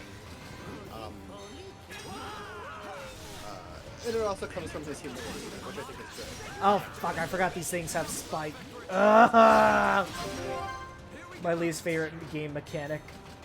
Oh, it looks like they're actually mainly. Oh yeah, it's just regular spikes. Yeah, it's topple spike. I hate this game mechanic so much. Sometimes spikes can also inflict status effects and stuff. Yeah. Even topple spikes, I think, can. Pretty rare, right? Yeah, but you know, I never really liked spike damage as a mechanic, and I'm glad they just straight up got rid of it in 3. I think it actually works great in this game most of the time, but I definitely can see, like, where the annoyance comes in. Yeah, I can see how annoying it can be, for sure. Especially, well, at least in Definitive Edition, it's not like a nasty surprise anymore. They give you a heads up. Unlike, so I guess anyway about the Mumkar thing. I guess for me it's just demonstrative of Shulk's inexperience with well, I guess war. That's what this is. See, Dunban is a mature adult, right? And he understands that Mumkar is being unapologetically evil, but from his perspective, Shulk can't possibly fully understand the intent of that, right? Because I doubt Dunban has sat there and explained, oh, in the last second, Mumkar died by abandoning us. You know, he probably didn't do that because to Dunban before he realized Mumkar was a terrible person. Was a face Mechon. He didn't. He just thought he was a coward who got himself killed, and he was also like a war buddy, right? One of Dunban's only quote unquote friends. So he probably still had some respect for him, and probably didn't share that he died that way, you know. So from that point of view, I also think that well, obviously Shulk knows that Mumkar is evil. He doesn't know if Mumkar is under the influence of some external force, right? Whereas Dunban probably does know in his heart of hearts that that's the case. So for Dunban not to not withdraw his sword on his own implies to me that he has an understanding that Shulk doesn't.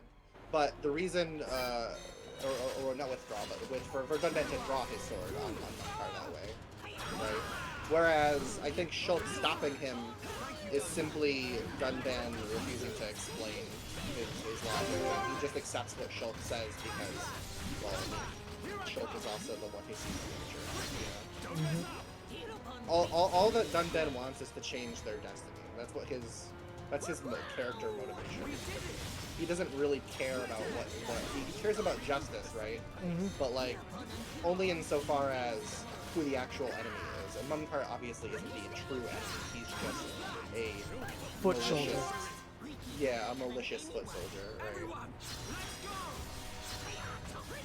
So in that way, I feel like it is sparing Mumkar is still the bigger thing to do technically, because it acknowledges that Mumkar's willingness to disregard life is, you know, like morally not good, and that Dunban doesn't wish to engage in also. Yeah. He accepts what Shulk's thought process is, which is that effectively. So in that way, I guess Dunban kind of learned something from Shulk in that way, which is kind of cool. I'm like doing like a deep dive on the plot, like the character motivation here, basically. Yeah. Because I feel like that's necessary in order for you to understand. You know what the point of that scene is. Right. And I don't know. I feel like a lot of people can't let go of the way that it's not believable to a lot of people, because I think the reason people have an issue with it, at least, is that for a lot of people, seeing their loved ones brutally murdered by something would probably be enough for you to disregard your good morals entirely in the pursuit of revenge. For a lot of people, that's enough, right? But Shulk is better than that. And, you know. And honestly, I feel like that's just demonstrative of insecurity from the people who feel that way also, to a degree. I mean, it's hard. You know, it's hard to shoot the gun, but it's even harder to put it down, basically. Right. But, you know. Well, in everyone's lives, there are things that happen, and you have to decide whether or not you wish to waste your time pursuing some sort of justice or revenge or some sort of karmic justice for yourself, or 7777. Lucky sevens. Yeah. That people aren't gonna know why I laughed at that. But in everyone's life, you have to decide whether or not you want to just forgive and forget, or if you want to hold on to your grudges forever. You know, I actually feel like that's a pretty important life lesson to learn in general. That sometimes it's just worth it to let things go. Like, it's okay. Things in life will move on, whether you hold on to a grudge from something that happened years ago or not. You know, and I feel like that's like a good moral lesson that you can take from this. And I think that Torna the Golden Country handles that subject very well too. Oh, yes, very. I mean, that's like a very central theme of a lot of the Xenoblade Chronicles games, actually. Growing, maturing, and learning to let things go. I mean, Rex, some of the things Rex talks about, like, people always make fun of, haha, Salvager's Code, this or that, but, like, those are things that Here's are our way actually in. like really good no morals. turning You know, back. like he's like not wrong. We can't let them find You us. know, like the Let's whole move. thing with slugging what's his face in the jaw once and then having a beer together afterwards. You know, that's actually like a good thing, ideally. That's what you would want to do. You forgive and you forget, you know? That's like it's a good thing to do, you know? It gets you through life in a much more lighthearted, you know, not so Yeah, like I've pent talked- up in an emotional way. And I think I've that's talked about it before, but that is the reason why I like Rex so much, is that he's everything I aspire to be, you know, just like this optimistic, just beacon of light for everybody. And I think, okay, can I talk about this? Okay. And I think he serves that role well in Future Redeemed as well. Oh, where he's, especially now that he's a mentor figure. He's quite fantastic in more ways than one, and I feel like most guys aspire to be like Rex in a completely different way, if you know what I'm saying. But Well, we're not talking about that right now. Keep your eyes yeah, peeled. but in reality, ready no, for like, anything. I'll thrash yeah, any he's a Mechon great that tries to character. Like, mess with us. fantastic. Most of the characters in the Xenoblade series are like very well thought out for the most part. Like, there's like very few one-note characters. So. Even if they are one note, they're probably a villain. Well, I mean, even Mumkar probably has motivations. His motivations are just the same as like what a serial killers are. Oh wait, hang on. Yeah, music change, music change. Hey, so it's in Galahad Fortress. That's what it is. Oh my god, I fucking love I'm sorry you can't hear it, but like, oh my god, I love Mechanical Rhythm. I've heard this song. Oh my god. Are you listening to the Definitive Edition soundtrack? Or are you Yes, listening to the Definitive Edition. Yeah, because you can toggle the soundtrack. Yeah, I did that last stream when I visited Prison Island. Because I feel like the original Ulnar names fits the scene of unlocking the Monado. I love all of them. It's so cool that this game has that on there. Yeah, I always wondered why did they choose to remix some of the soundtracks. Part of it's that, if I'm being completely honest, this might get me crucified, but some of the mixing, like the audio mastering process that they used back on the Wii version, did result in some subpar quality. But keep in mind, I'm a bit of an audiophile. I understand like some of the more technical aspects of this stuff. I can definitely tell you, like, the fact that the soundtrack was downsampled to 32, what is it, 32 hertz, or 32,000 hertz or whatever. I can tell, you know, the sample rate is lower. You can definitely tell that. So it's just like one of those things. So I feel like part of it's that they don't have the original master recordings for the instruments or whatever anymore. They just had what was left, what they finished, right? I feel like it's partly that, and I also feel like it's also that they didn't want to just create better versions of the existing songs because people would notice that it's different, and they were like, well, if we're gonna change it, we may as well just remix it. Yeah, and I'll be honest with you, there's certain ones that are just better. You know, like A Tragic Decision. Tragic Decision is much better in Definitive Edition. I think that Engage the Enemy is much better. I can take either or for Engage the Enemy. I think that for me, it's definitely, like, the vocals are so much better. I think they're more emotional and just hit better in Definitive. Yeah, for sure. It reminds me much more of Xenoblade 2's approach as well. In particular, the whole. Oh my god. It reminds me more of Counterattack, honestly. But... Yeah, I think I didn't notice this until someone pointed it out, but like you can actually hear a bit of. Oh my god. Yeah, you'd have to listen to Engage the Enemy, but like you can actually hear a bit of like, or I guess Counterattack samples a little bit of Engage the Enemy. It's more like they both follow the same structure. Musical structure, yeah. And also the way that they are used in scenes is very similar. However, I have to say, I think that when it comes to choreographed music and scene like matchups, like how they actually like choreograph the scenes or whatever. I actually have to say, I think that Xenoblade Chronicles 1 is the peak of that specific thing. Xenoblade 2 comes close with Counterattack at some points, but it's very obvious that they designed the scene first and then just kind of cut the music a little bit around it to make it fit. Yeah, and then Xenoblade 3, its approach to music is a very different one in general. From both Xenoblade 1 and 2. I think that the way that they use music in that is much less stylish, but I think that it's much more distinctive, I'd say it's more atmospheric. Yeah, the way they go about things in Xenoblade 3 is more... Well, subtle. I think the problem with Xenoblade 3 trying to do what Xenoblade 1 or Xenoblade 2 did is that the plot of Xenoblade 3 is much more emotional. It's more about the emotion that one feels rather than it being about the events that are happening. Yeah, the whole journey. Yeah, Right. Xenoblade 3 is more character driven. It's more character and emotion, especially emotionally driven, which is like fine. And I feel like the way that they went about that is, I don't know how to describe it for Xenoblade 3. It's like it hits different. It's like moodier in general, you know. And there are okay, I'll admit there are points in all three games in their expansion, well, except Future Connected, where I almost cried. Especially. Yeah, I don't think the plot of Future Connected was ever gonna make anyone cry, but there was a few cute things with Tyrea, I think. Spoilers. But like, oh my god. I feel like if I do Torna on stream, I'm gonna break down on stream. And I don't think anyone would want...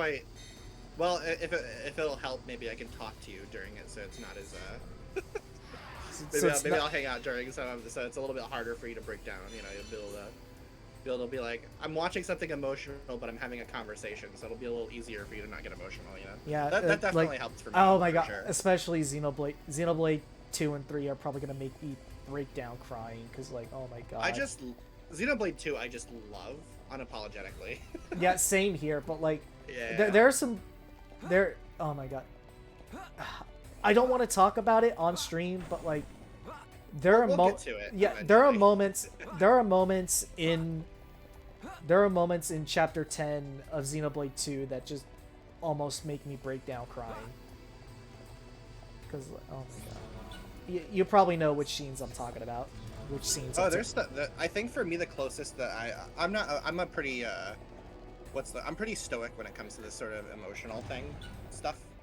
Not necessarily like robot. I guess I should say it's difficult for something to really pull on my heartstrings, if that makes sense. Mm-hmm. Like genuinely. But it's not, well, I guess what I should rephrase that. It's not that it doesn't. I do have those emotions. It's just that my physical response is not usually to cry. Yeah. I don't know. It's just the way I've been conditioned growing up or whatever. But like, that's not how I handle those emotions. But I definitely feel them. If that makes sense. Yeah, but like, oh my. Well, what's the closest you've come to crying in I think, man, it's Xenoblade 3 actually came pretty close, honestly, with the Chapter 5 stuff. Oh my god. Yeah, I know exactly what you're talking about. If you know, you know. I don't know why, but some stuff in Majora's Mask gets me pretty emotional. Yeah, I think Majora's Mask is also just a lot more personal and introspective. Particularly like the stuff with Pamela. And, oh my god, Pamela. Yeah. Pamela and her her lover. You're thinking of Anshun Cafe. Yeah, that's the one that always gets me. Pamela is the little girl who lives in Akana Canyon, and her father is turning into a Gibdo. Oh my god. Oh my god, you just made me remember. Yeah, he just pulled up some emotional trauma. Yeah, that for me, that's probably one of the only I think that, and then also there's a certain other part in Majora's Mask, but like that for me, that like is probably like the one that's actually made me shed a few tears, mainly. Seeing Pamela reunited with her father, who she thought like the way that she dealt with the trauma of her father turning into a monster, that's like that's rough, and she's just a little girl, you know. It's like it just feels bad. It's not good. The two lovers in Majora's Mask also get me, because it's like, oh my god. Yeah, for me that one's not as big of a deal, but like I get it. But oh my. The other one, ironically, that I relate to the most is you know when you play the Song of Healing for Darmani. Yeah. Where are we? That scene, the scene Looks that like plays, the control room for an ether blast you know, furnace. of his soul healing. For some reason, that one's pretty good. That one's like a pretty good emotional like scene. There, I don't know why. Look at that. It's just like something about it, you know. I don't really know how to describe So it. this is what supplies the Mekon. But that one's definitely like up there for me. Shulk, what's And that? Majora's Mask. Majora's Mask is like a very special game to me, for the record. It's like, it's also in my top 5 Oh, of all looks time. like So, fun. Ricky want to ride? We didn't come here to mess about, Furball. You might be wondering Time why I to have bounce on. Ryan shirtless. Hold on. in my top If we can 5 stop video that games, piston, there is we might be Xenoblade able to shut Chronicles down the 2. blast furnace. Xenoblade Nice Chronicles. This idea. isn't in any particular order. Cut off the for Mekon's record. ether supply. Xenoblade Chronicles 2 and Ricky, say Xenoblade we Chronicles. Both of those try. games are in my top 5. Yeah, but So, how are we supposed to Xenoblade stop has a something bigger that footprint massive? in my top 5. If we can stop the turbines driving the piston, And then it should Majora's work. Mask is in there. And the turbines should be nearby. Terraria is in there, actually. Oh wow, Terraria. Let's search for Yeah, them. Terraria is just It's one a of the fun most game. phenomenally. Yeah, Terraria is just a phenomenally designed video game. Mhm. And And then there's like one more, but I can't remember what it is right now. hey, I'm getting a flat. Ooh, Art Core Coil. Ah! I need it for Colony 6. I just run around here a few times. It's really not that. You know how to make the orbs respawn, right? No. Oh. The way you do it is you teleport to two maps away. So basically, if you're currently in Galahad Fortress, you would need to teleport to, say, Aerith Sea, Or and Makna then to Woods. Colony 9, or Makna Woods, or just any other map. So basically, you teleport 2 maps and then come back to the first map, or not to the first map, but to the map you want them to respawn in, if that makes sense. So if you're in Galahad Fortress and you want all of the orbs there to respawn, you could go to Makna Woods and then Colony 9 and then back to Galahad Fortress and all of the orbs would respawn. God, So that's how it works. just Annoyingly, you can't do this in Future Connected. oh. Because there's only 2 maps in Future Connected, so you can't actually do the double map thing. And it's actually very annoying to do there's a certain quest that you need to do that unlocks one of the vanity outfits that involves collecting. It's like just collecting all the Collectopedia stuff, right? But like it took me forever to do because I literally had to like close the whole game and then reopen it to respawn the orbs. All right, so you said 2 areas away. Yeah, so you can just go to any two other maps and then come back, and that should respawn everything.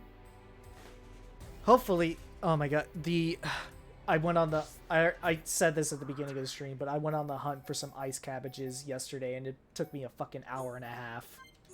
A big brain move would be to go to 3 places that have rare items. So you warp to landmarks near the items you need, and then you just repeatedly do that between 3 maps. Because by the time you get back, if you just keep rotating through those 3 spots to check, eventually you'll get the thing, at least one of them, you know. Yeah, but still, man, it's like ice cabbages, black liver beans, and rainbow slugs are the unholy trinity.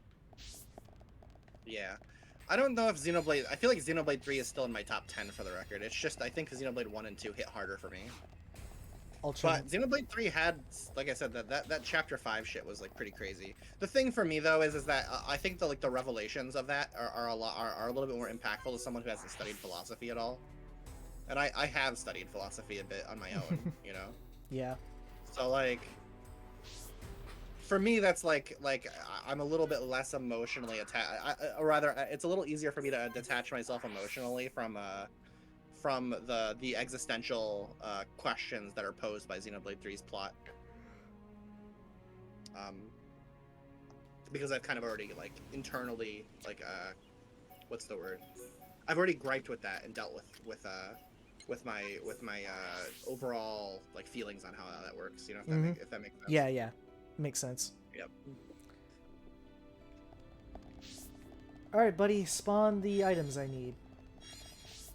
Oh. Jeez, I can't figure out what the 5th one in my top 5 would be.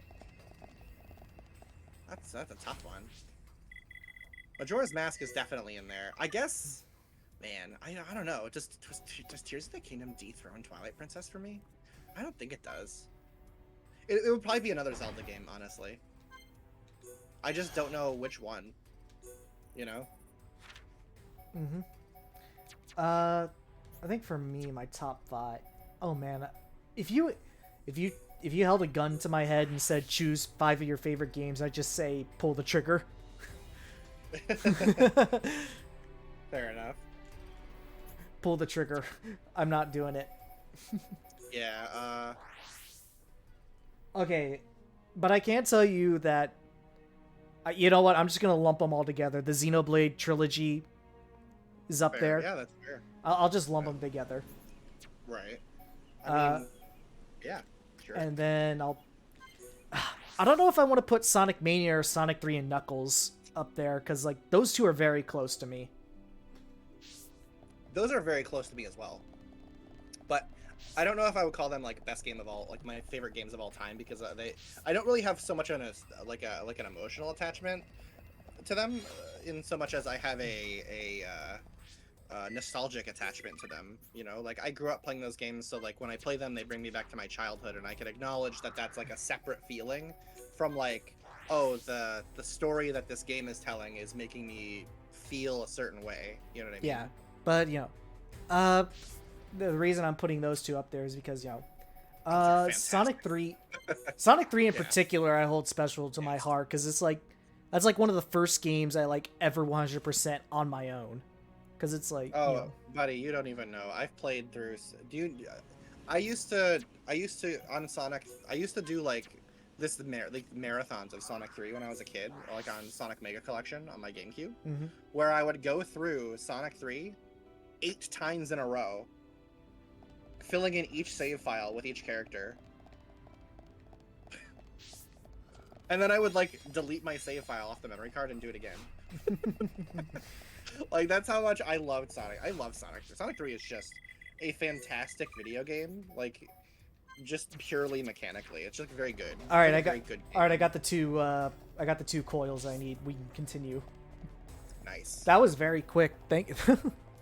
That was very no problem. That was a very quick method. Always, I always have the time saving tips. Yeah, but like, you know, definitely Sonic, and then Sonic Mania is just a fucking good game.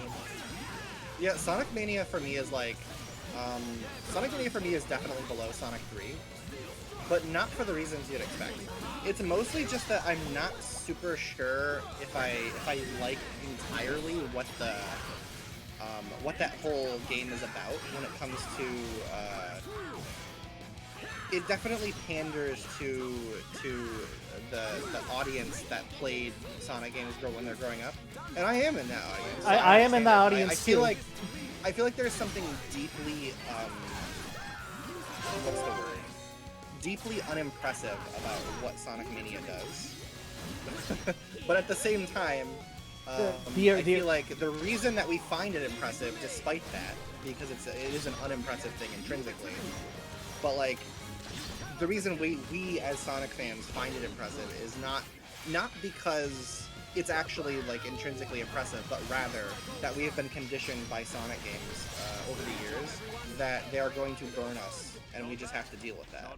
And then the fact that Sonic Mania doesn't burn us is supposed to be looked at like it's some sort of like major revelation. I feel like that's not a very good thing. But for me personally, it's just like, oh my god. I still played the shit out of it though. Oh yeah, same here. Then Dude, I played through Encore mode like 40 times probably. Oh my god. I still have not touched Encore mode since I first played it. I mastered those special stages, bro. It's rough too. Oh no, Special Stage 7 on Encore mode has a special place in hell for me. Yeah. Well, I mean, I don't know, like trust me, once you get to about your 7th or 8th playthrough of Encore mode, as long as you like, keep in mind, I'm also like, I like RSDK stuff. I've done like modding and stuff like that. So I have. You're a bit of a freak. I did a bit of where I would just open like the dev menu and load the special stages and just practice them a bunch of times, and that helps tremendously, honestly. Okay, you know what? If there's one good thing that Sonic Origins did, okay, well, not really, it was the mobile ports, is that the special stages in Sonic 2 are way easier to deal with. Oh yeah, because the drop is better. Yeah. Sorry, but I just think that the special stages in Sonic 2 are the fucking Trust me, worst. you don't need to apologize. Those Sonic 2 special stages have been infamous. Well, and for some reason, I can still do them for the record, but like that doesn't change the fact that I shouldn't be able to do them. They're a pain in the ass. and for the record, Sonic Team just decides that they like the half pipe, bring it back. I think it's just that Sonic 2 did the best, and that Sega kept trying to make really safe decisions. Oh my god. Which were not actually that good of a decision most of the time. I feel like Blue Spheres is actually, for the record, Blue Spheres is like probably the best special stage. Yeah. Until Sonic Mania. Nice one! We did it! This should prevent them from mobilizing any large Mechon squads for now. Hopefully, we've improved the Allied forces' chances. Hold steady, my brother.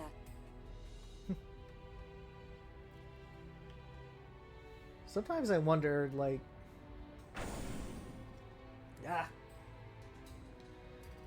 You wonder what? I lost my train of thought. Friends, here! Okay.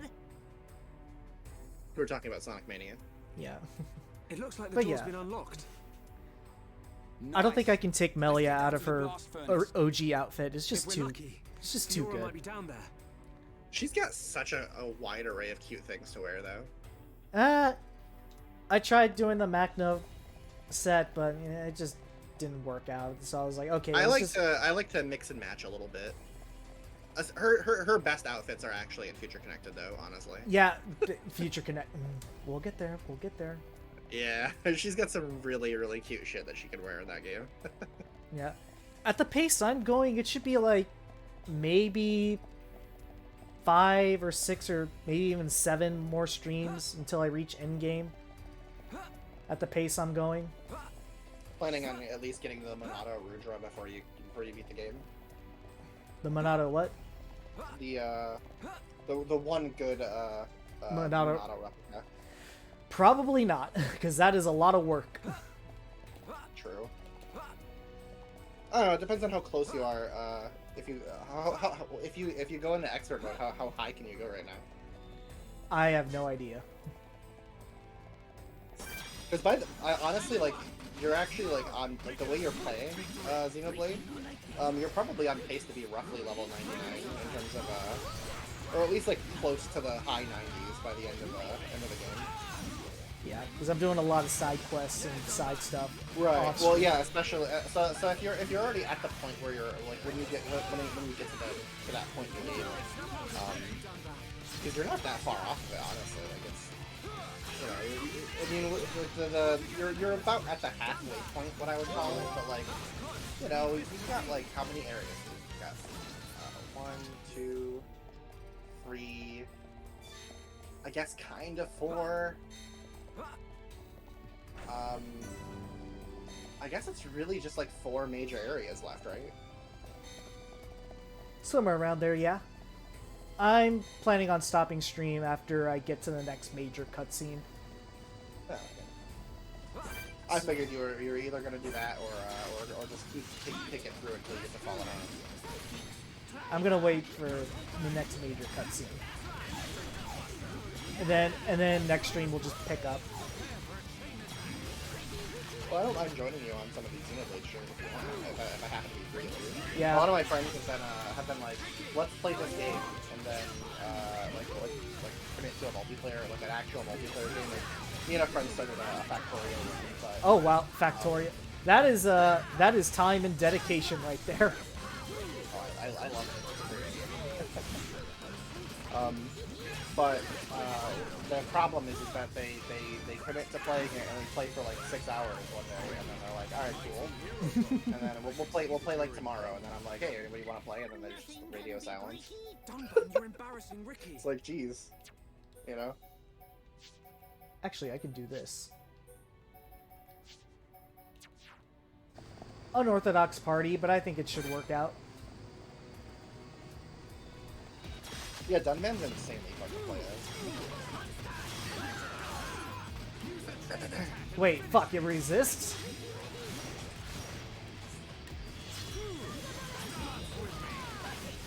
I don't know how to... Alright, give me an arts loadout for Dunban. Jeez. There's actually like a good number of ways you can put this guy out.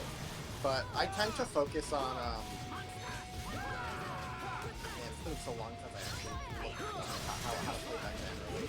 Oh, shit. Alright, I think in order to tell you, I would literally have to get my copy of the game out and put it in my Switch. Honestly. Or we could just peep the NL video really quickly. Well, I mean, mine wasn't exactly the same as SNL's, but it was like close. Let's see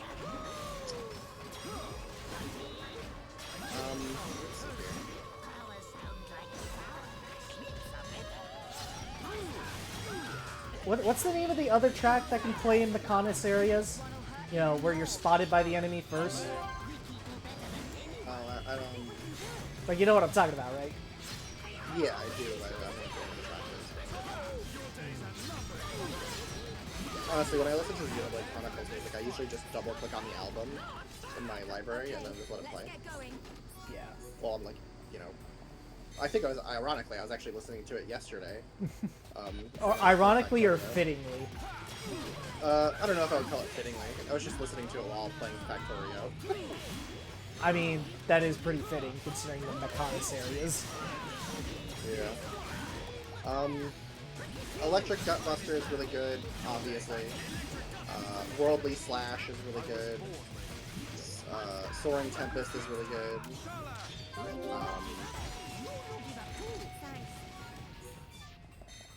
Gale Slash is really good.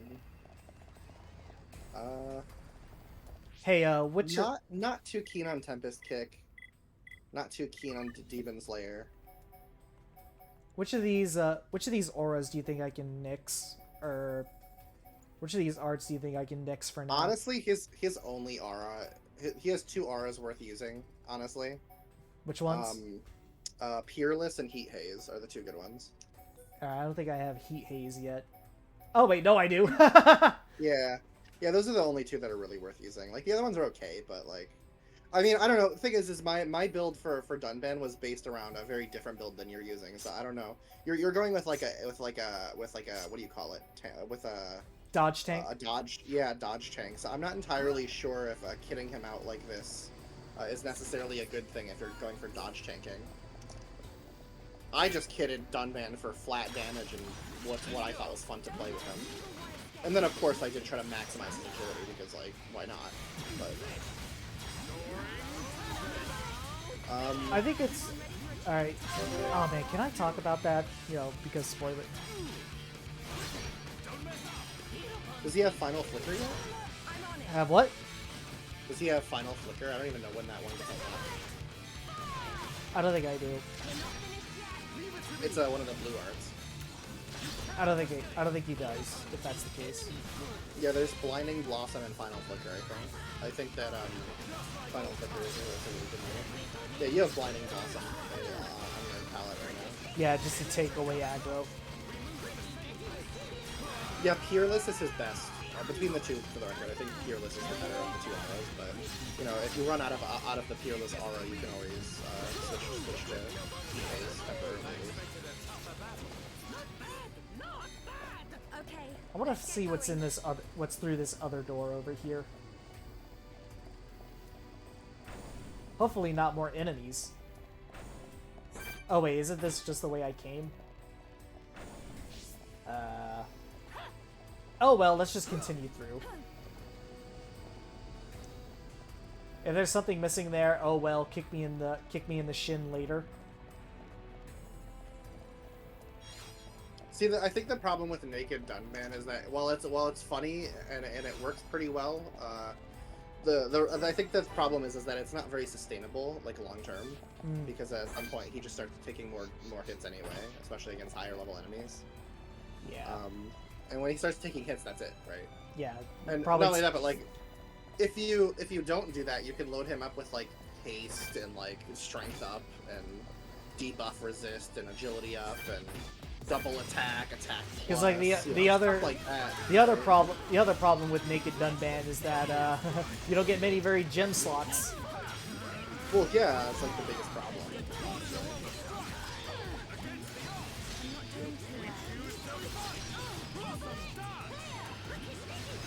You know. So yeah, you always just want to stack them up with like.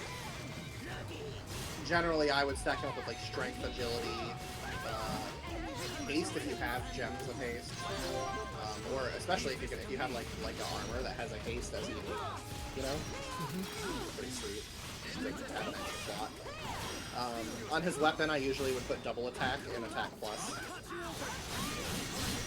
And then the last one's kind of up to you. You could probably go like physical defense down, or there's like a lot of different options for gems. Charlotte down. Colossal dance. Uh-oh, Charlotte went down. Who would have seen that coming? Against the odds, we choose to fight. Blossom dance!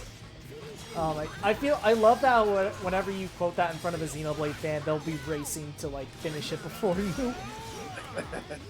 That's what I've noticed at least. Oh shit.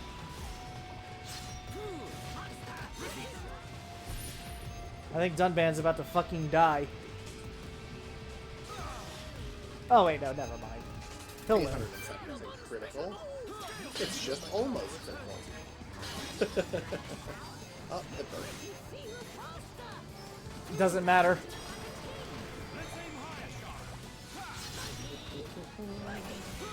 God. You have a Charla and Ricky party. I'm impressed. Good job.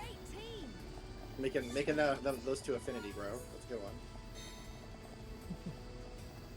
I mean, seriously though, like I personally, the way I usually go for getting Charla and Ricky like high up is either I do the trick where you do the sleeve spikes guy, or well, actually I kind of do for everyone honestly if I get to that part. But there's also like just using gifts. I think that Charla really likes sour gooseberries. That helps. So we just like have Ricky give her a shitload of sour gooseberries.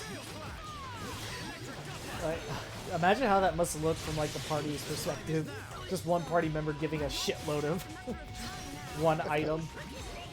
Right. Doesn't Melia love the Dover corgis? I think so, yeah. Where do you even get those?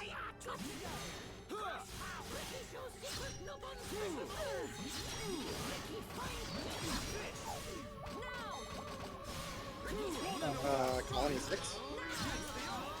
Find those in Colony 6?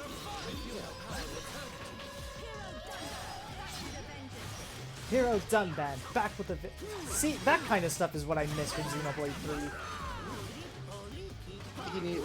Well, I mean, it's not like we had a short supply of cheesy fun lines we could go through that.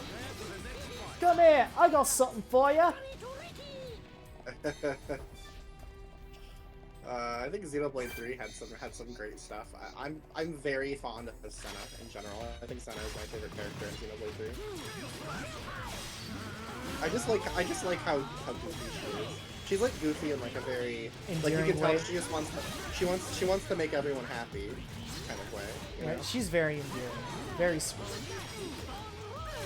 Definitely one of my favorite characters. For sure. I mean, everybody. I mean, obviously, you probably know my favorite Xenoblade 2 character. It's pretty obvious if you see my switch. Yeah. Hang on, I can pull that up right now. I have 3 Nintendo Switch accounts, and all of them have Mia icon. Which, if you know anything about how that works, you understand the effort I had to go to make that happen. Yep. Wait a second, hold up. Wait, yeah, I just literally. I put 2 and 2 together, and I was like, what the hell? Yeah, I have 3 Nintendo Switch accounts that have real Nintendo accounts attached to them, and I had to put NSO on them. I didn't pay for it, thankfully. I had friends who had free slots on their family plans, so I just asked them to temporarily let me go on there so I could get the icons. But that still worked, okay? And you had like what, a week or 2 to do it? Yeah, I had to. I was on a pretty tight deadline, but I made it work. I have all three of the best, at least in my opinion, the three best Nia icons on those. So I can do. On my first account, I have spoiler Nia. And on my second account, I have just the regular Xenoblade 2 Nia art, the one that everyone's seen a million times, but is really good, like her traditional. Her traditional outfit. Yeah. And then on the third one, I have Xenoblade 3's Queen. Not the masked one, the unmasked one from the last round of icons that they did. Yeah, I don't think that's a spoiler. That's fine. But can we talk about the Life Sage class in Xenoblade 3? Oh yeah, that's really cool. It's I fucking. like the implication. I actually think that I actually like that I like the implication of her using Pyra and Mithra's swords. Is that Rex, Pyra, and Mithra were all and Nia were all in a mutually a mutual agreement when it comes to like their relationship. It was a fully multi-directional relationship rather than it just being Rex and then 3 women, which I think is overlooked. But you know, people just want to. I mean, people already know the image. At this point, it became a meme, so like everybody knows about it. Like, yeah, I mean, it's like, yeah, we can. Besides, it doesn't matter. Everybody will forget this by the time we get to Xenoblade 3 anyway. Yeah. By the time it'll probably at the pace I'm going at, it's probably going to be 2024, and Xenoblade 4 will be announced. But yeah, I actually really like the fact that Life Sage uses both Pyra and Mithra's swords implies, at least to me, that the relationship that Nia had with Pyra, Mithra, and Rex was basically like a multi-directional. It was like more, instead of it being like a harem. Instead of it being like a harem situation, it seems like it was more likely just like a mutually beneficial relationship between all of them, you know, which is good. I feel like that's great. If they're gonna do like a story with like a polyamorous relationship, like in the canon of the series, I feel like that's the best way to go about it, honestly. So. Oh my god, tension's down. Oh my god, Schultz gonna die again. God, I love Xenoblade 2 so much. I was just thinking, like, my brain is just like watching you play this, and I'm like, man, I sure do remember the time I fought a Gladiator Orion with nothing but Morag and Bridget. Oh my god, that sounds like hell, but it sounds absolutely fun. It was absolutely the fucking coolest feeling in the world, fighting a boss that's like genuinely one of the hardest. It's like the hardest basic super boss in Xenoblade 2, probably. I remember how. Oh my god, that fight took me so many attempts to do. I kitted I literally put one blade on the only thing that was on Morag was Bridget. I one blade, one drivered it. You have more balls than I do. No, it was rough. It took me a few attempts, that's for sure, but it was kick-ass. It's such a kick-ass feeling when you figure out that exact sweet spot of different things to put together for Bridget and Morag together are actually really good. Which is cool because she's supposed to be like one of the strongest characters in the game. You can't convince me that there's nothing going on between those two. Well, what do you think Senna thinks then? Like, you can't convince me there's nothing going on between those two, which, we'll talk about. I love Bridget and Nora. I feel like that's the other thing I just want to point out also, that all the people who bitch about Xenoblade 2 never even acknowledge the existence of Morag at all. And she's like a military woman. That's like a pretty unusual thing, you know?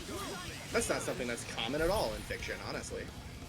So, I think I can. So there. I think I can count on my hand. I think I can count on one hand how many military women in fiction I've encountered. It's not a common trope at all, man.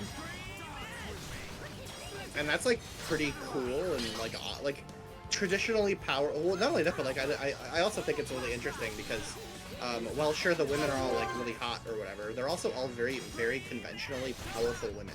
Like in a lot of these games, like at least a lot of them, not all of them. I mean, obviously like you get your shield hammers and they kind of suck, but like you know, it would still hurt if they whacked you in the head with it. Shield hammers suck. Oh, Godfrey. Oh my god. You can't convince me that Godfrey's a good character. Godfrey is probably like the worst blade overall. Seriously. Like, I actually, like, genuinely cannot stand that character. I mean, I still did all of the side quests, and I was like, well, that's interesting. He's just, like, American superhero, but, like, bad. You know who does, you know who actually does the American superhero bit better in Xenoblade 2? What's it? Who? That one dark blade that's a katana. What's his name? Percival? No. You know what I'm talking about, though, right? Was it Percival? Oh, hey, speaking of major boss... Oh, wait, I think we're coming up on it soon.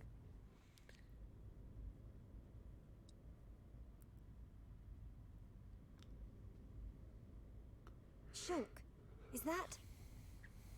Spear ones! Loads and loads of spear mechon! Oh god. More face mechon to fight. Oh wait, no, never mind. Wait, no, yeah, this is the boss fight. It's Fiora.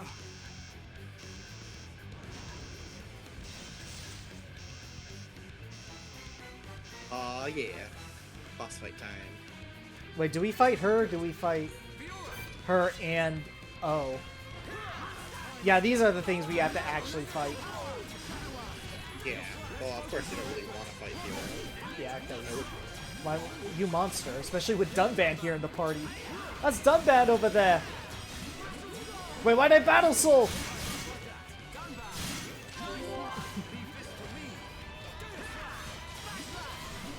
I had another friend join me for these streams and like, oh my god. we just had a fun time meeting.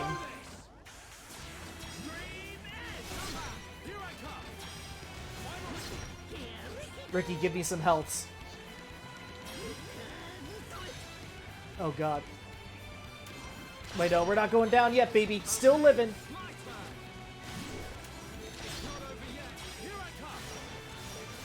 Uh-oh. I think Shulk's about to fucking die. Yeah, Shulk's fucking dead. Rip, Shulk. Now I gotta retry this fight. Alright, place your bets. How many tries is it gonna take? If you don't change up your party at all, it might take you a couple. I'm an insane man. I'll power through. Yeah, you'll probably be okay. I'll power through. I'm insane enough to do it. I think that accidental triggering a Battle Soul kind of fucked me. Definitely not a skill issue, by the way.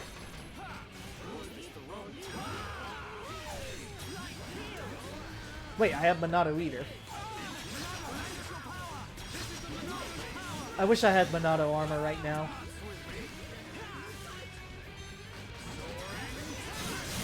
You have no idea how useful Monado armor is. Or at least how useful I find Monado armor.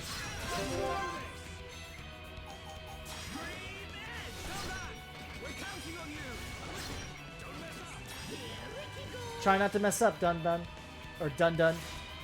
Ah! You can tell I'm exhausted because I'm mumbling over my words.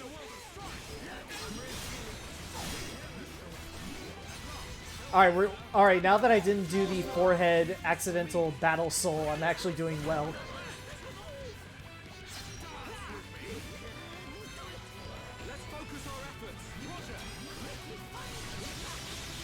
Oh god.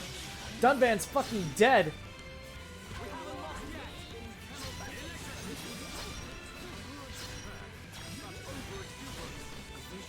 Oh god. Ricky's about to die too.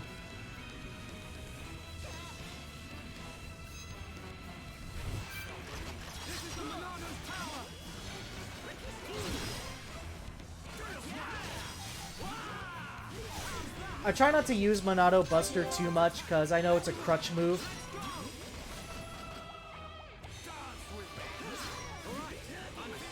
Like, all Monado... Chief Freak, you there?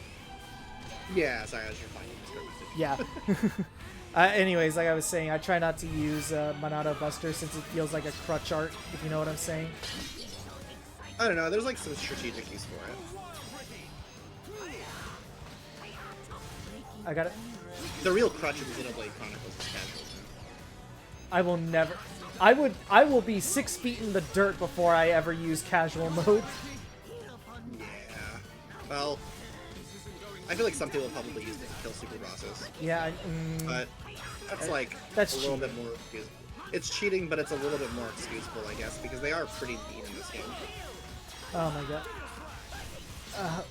What was it? What was that one super boss on Valak Mountain that just insta-killed you?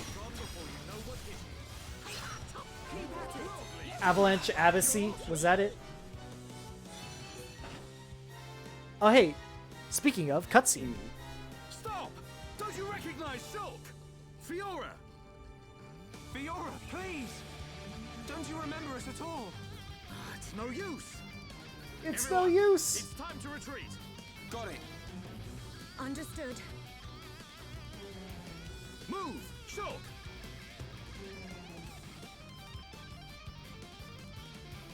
Let's get the Hiffle out of here.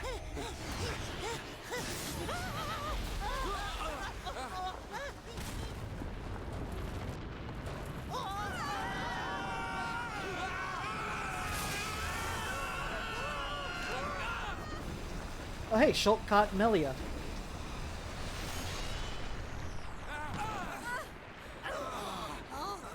You alright? Yeah. I think so. Low key, feel bad still What for do we do Melia. now, Shulk? We ain't gonna last I mean, long she here. gets better. Fiora! She gets better about it though. It's us! I think Melia's character arc is more about coming to terms with reality as it is, and then also doubt you would ever have made it this far. God, dealing with trauma, basically. Poor Melia. I just want to give her a hug. There's a reason. There's a reason poor Melia's a meme. What is? I mean, she's such a wonderful character, you know. She deserves nice things. Huh? Give her all the She Dober does- corgis. What's going on? She deserves nice things, but man, she really doesn't Look get out! Give her all the Dober corgis. I'm... okay. Shulk, wait here. I mean, I guess at least with Future Connected does give us some revelations, at least with Melia, that like, hey, at least she's got, you know, what's her name? You know, the other, what's it, Tyrea, right? Yeah. Sorry, my brain took a second. Stop this right now. How could you? All right. Shulk came here to save you. That's Shulk over there.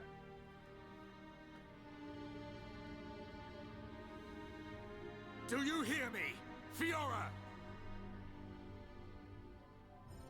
He's kind of talking like a parent scolding their child, which, you know, I guess fits. Well, I mean, Dunban has basically fulfilled the father role for Fiora.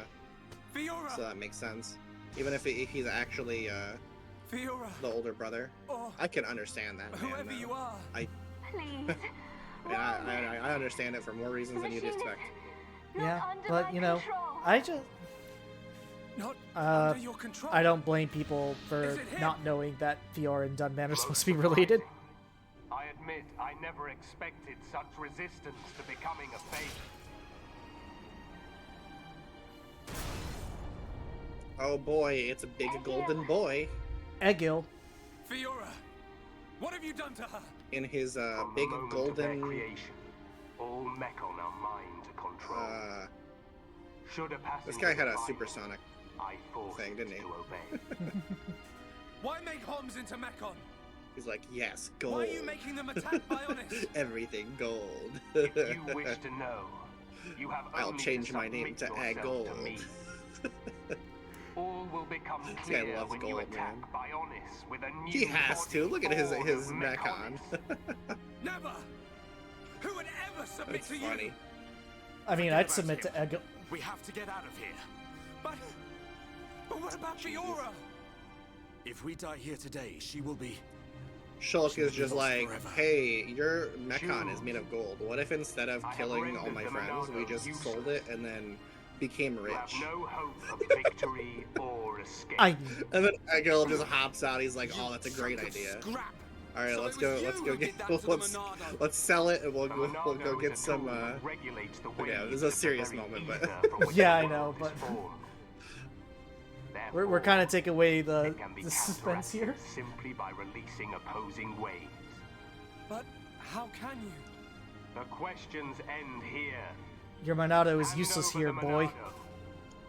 After all, hey, Egil, hear me out. All right, let's just sell Yaldabaoth. All right, we'll just sell it, you know, to the highest bidder, and then Why would you want it for yourself? we'll go get some. We'll go play blackjack and get some hookers. All right. then make your choice. Be crushed by my fist or slain by your old friend. Wait, who do I have to target in this fight? Because I remember it's both Egil and the face nemesis. I mean, I don't remember. I think it's just like kill the robots that are annoying, kill any peons that annoy you, and then mainly attack. Fiora. I mean, face I don't even know if face nemesis. What is face? What does face? What does Yaldabaoth say? Level 60. Gold face. I mean, I think you have to attack face nemesis. I don't remember exactly how all that works.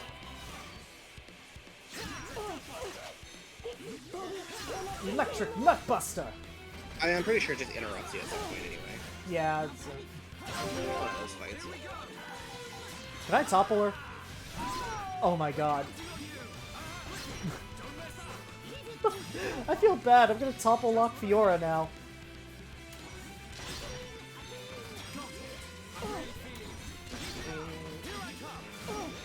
Just a normal day in Xenoblade 1.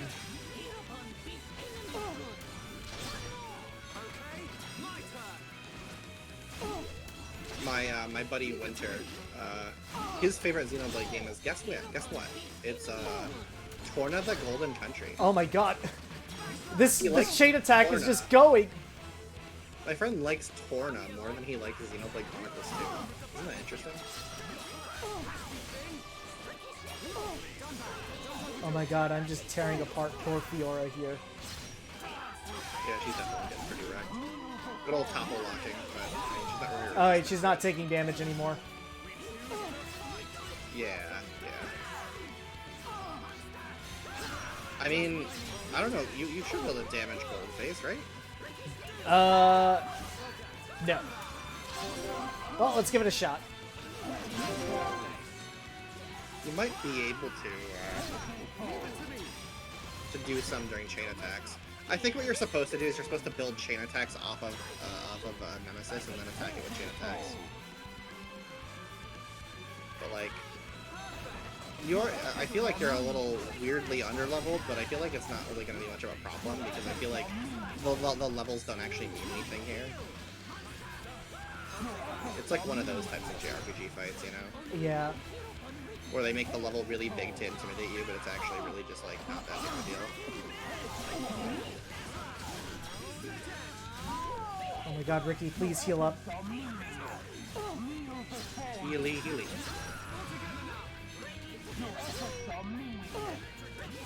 Electric Nutbust. You're building some chain. You're building that party gauge, so if you build that party gauge, you can force that heal yourself. Yeah. All right. Alright, but first, let me just topple this nerd. Dork. Haha, look at this dork. He can't resist topples. He gets knocked down because he's got a big, bulky Fuck! gold robot. Fuck, I missed the... No, careful with your big gold robot. I might accidentally tarnish it. Careful with your big gold robot. If I punch it too hard, it might bend. I'm pretty sure if you take some heat to that, you won't be able to repair it. Egil tail. Oh shit. Careful with your gold robot.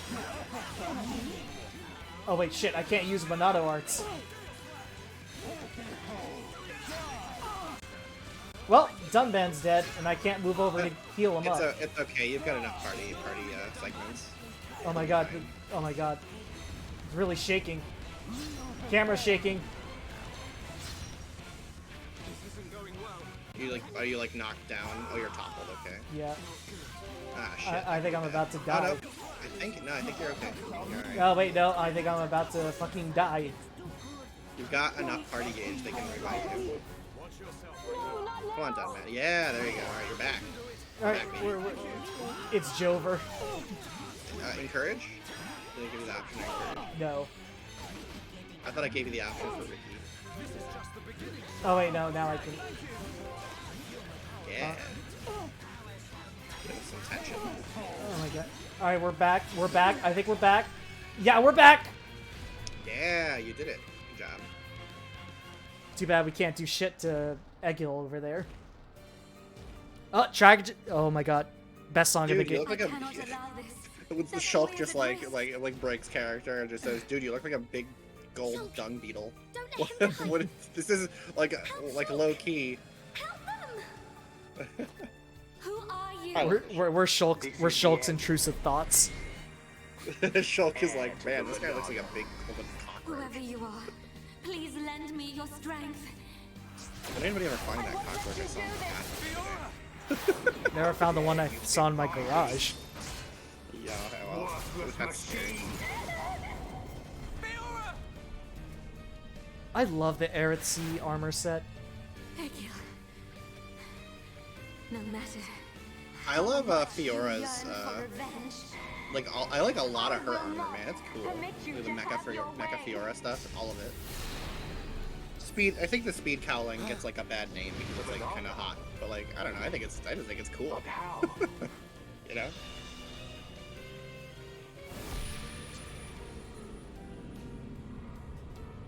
It's happening, Shulk. No, stop!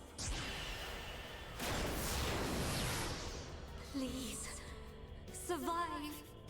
Will you die for them? Yes. Huh, you know, you know that flowing chess piece, you know, with energy coming out of it, reminds me of another game. Can't remember what it was called though. Oh, I know what you're talking about. Didn't the main character like broke her moves or something? You know, this kind of reminds me of another game. It started with X, and I think it had Saga in it. I don't remember. I thought you were gonna say it reminded you of Necopara. There's a lot of groping going on in that game. I'm never unless somebody gifts it to me on Steam, I will never play it on stream. Oh, you can't play that game on stream. Is it banned on Twitch? I believe so, yeah. Let me check. I'll check later. I'm pretty sure it is. Oh no, Fiora's going down. We gotta. Oh my god, that's shouting. Adam Howden. Adam Howden goes way too hard. Alright, so I guess you did see it through to Fallen Arm then, huh? Mm-hmm. The power of that ended up gripping. I guess the conversation ended up gripping you a little more than I expected. Mm-hmm. I think I'm gonna call it after this cutscene. Because I think this is a good place to stop. For now. Oh yeah, definitely. Yeah, you can approach the beach next time after this stuff. More stuff in Alchemoth. Oh wait, no. Oh yeah, this is Alchemoth. Collapsed? Yes. What of Melia and Shulk? Back when I was like younger and I played this game, I kept getting Agnaritha and Alchemoth mixed up in my head, and I don't know why. Maybe it's just people start with A. That was stupid. Oh wait, don't you can't say the name of that place yet. But well, I mean, it doesn't really mean anything. Take it easy. I've got a pretty good idea where they are. If you're going to attack, you better do it now. Their fortress Dixon's ain't dick completely son. Destroyed. Or do we just sit here and wait to die? Yeah, if you couldn't tell, my streams are a little more Shall I raunchy perform than the Proto's. divination ritual now? Well, I mean, you know, Forgive me, Seer. it's fine.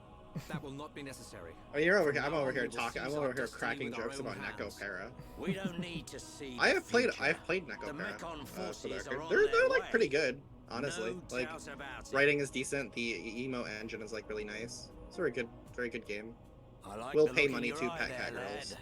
You know. It's time. Anyway, so Dixon here is This proposing is war war. against Mechonis. Right. Well, I mean, that has always been his intention. All right. Stirring the proverbial war pot. All right, I think this is where I'm going to call it right here. This is a good place to stop for now. So, the next time we come back, I'll go to the loading screen right now. You can say some final words over there. Yeah. Okay. Thanks for having me, man. Yeah, it's no problem, dude. No problem. Hope to have you in more Xenoblade streams if you're able to. Yeah, if I happen to be free, I'll just join the stream and hang out in the chat. And if it ends up being a good time for you as well, then yeah, I'll hop on the voice chat here. Yeah. I like having people on voice call and Discord because, you know, it gives me someone to bounce off of and helps me, you know, not have dead air. Well, that too, but I also think that when it comes to like games with very emotionally charged stuff, it can be pretty helpful too. So yeah. So yeah. I'm gonna call it here. This is a good place to end it. To everyone out there who might be watching, have yourselves a great day, night, evening, whatever it is, wherever you are. Stay safe, have fun. I hope to see you all next time. Anything you want to say, Cheat Freak? Xenoblade 2 is great. Bye. Yeah. Bye-bye.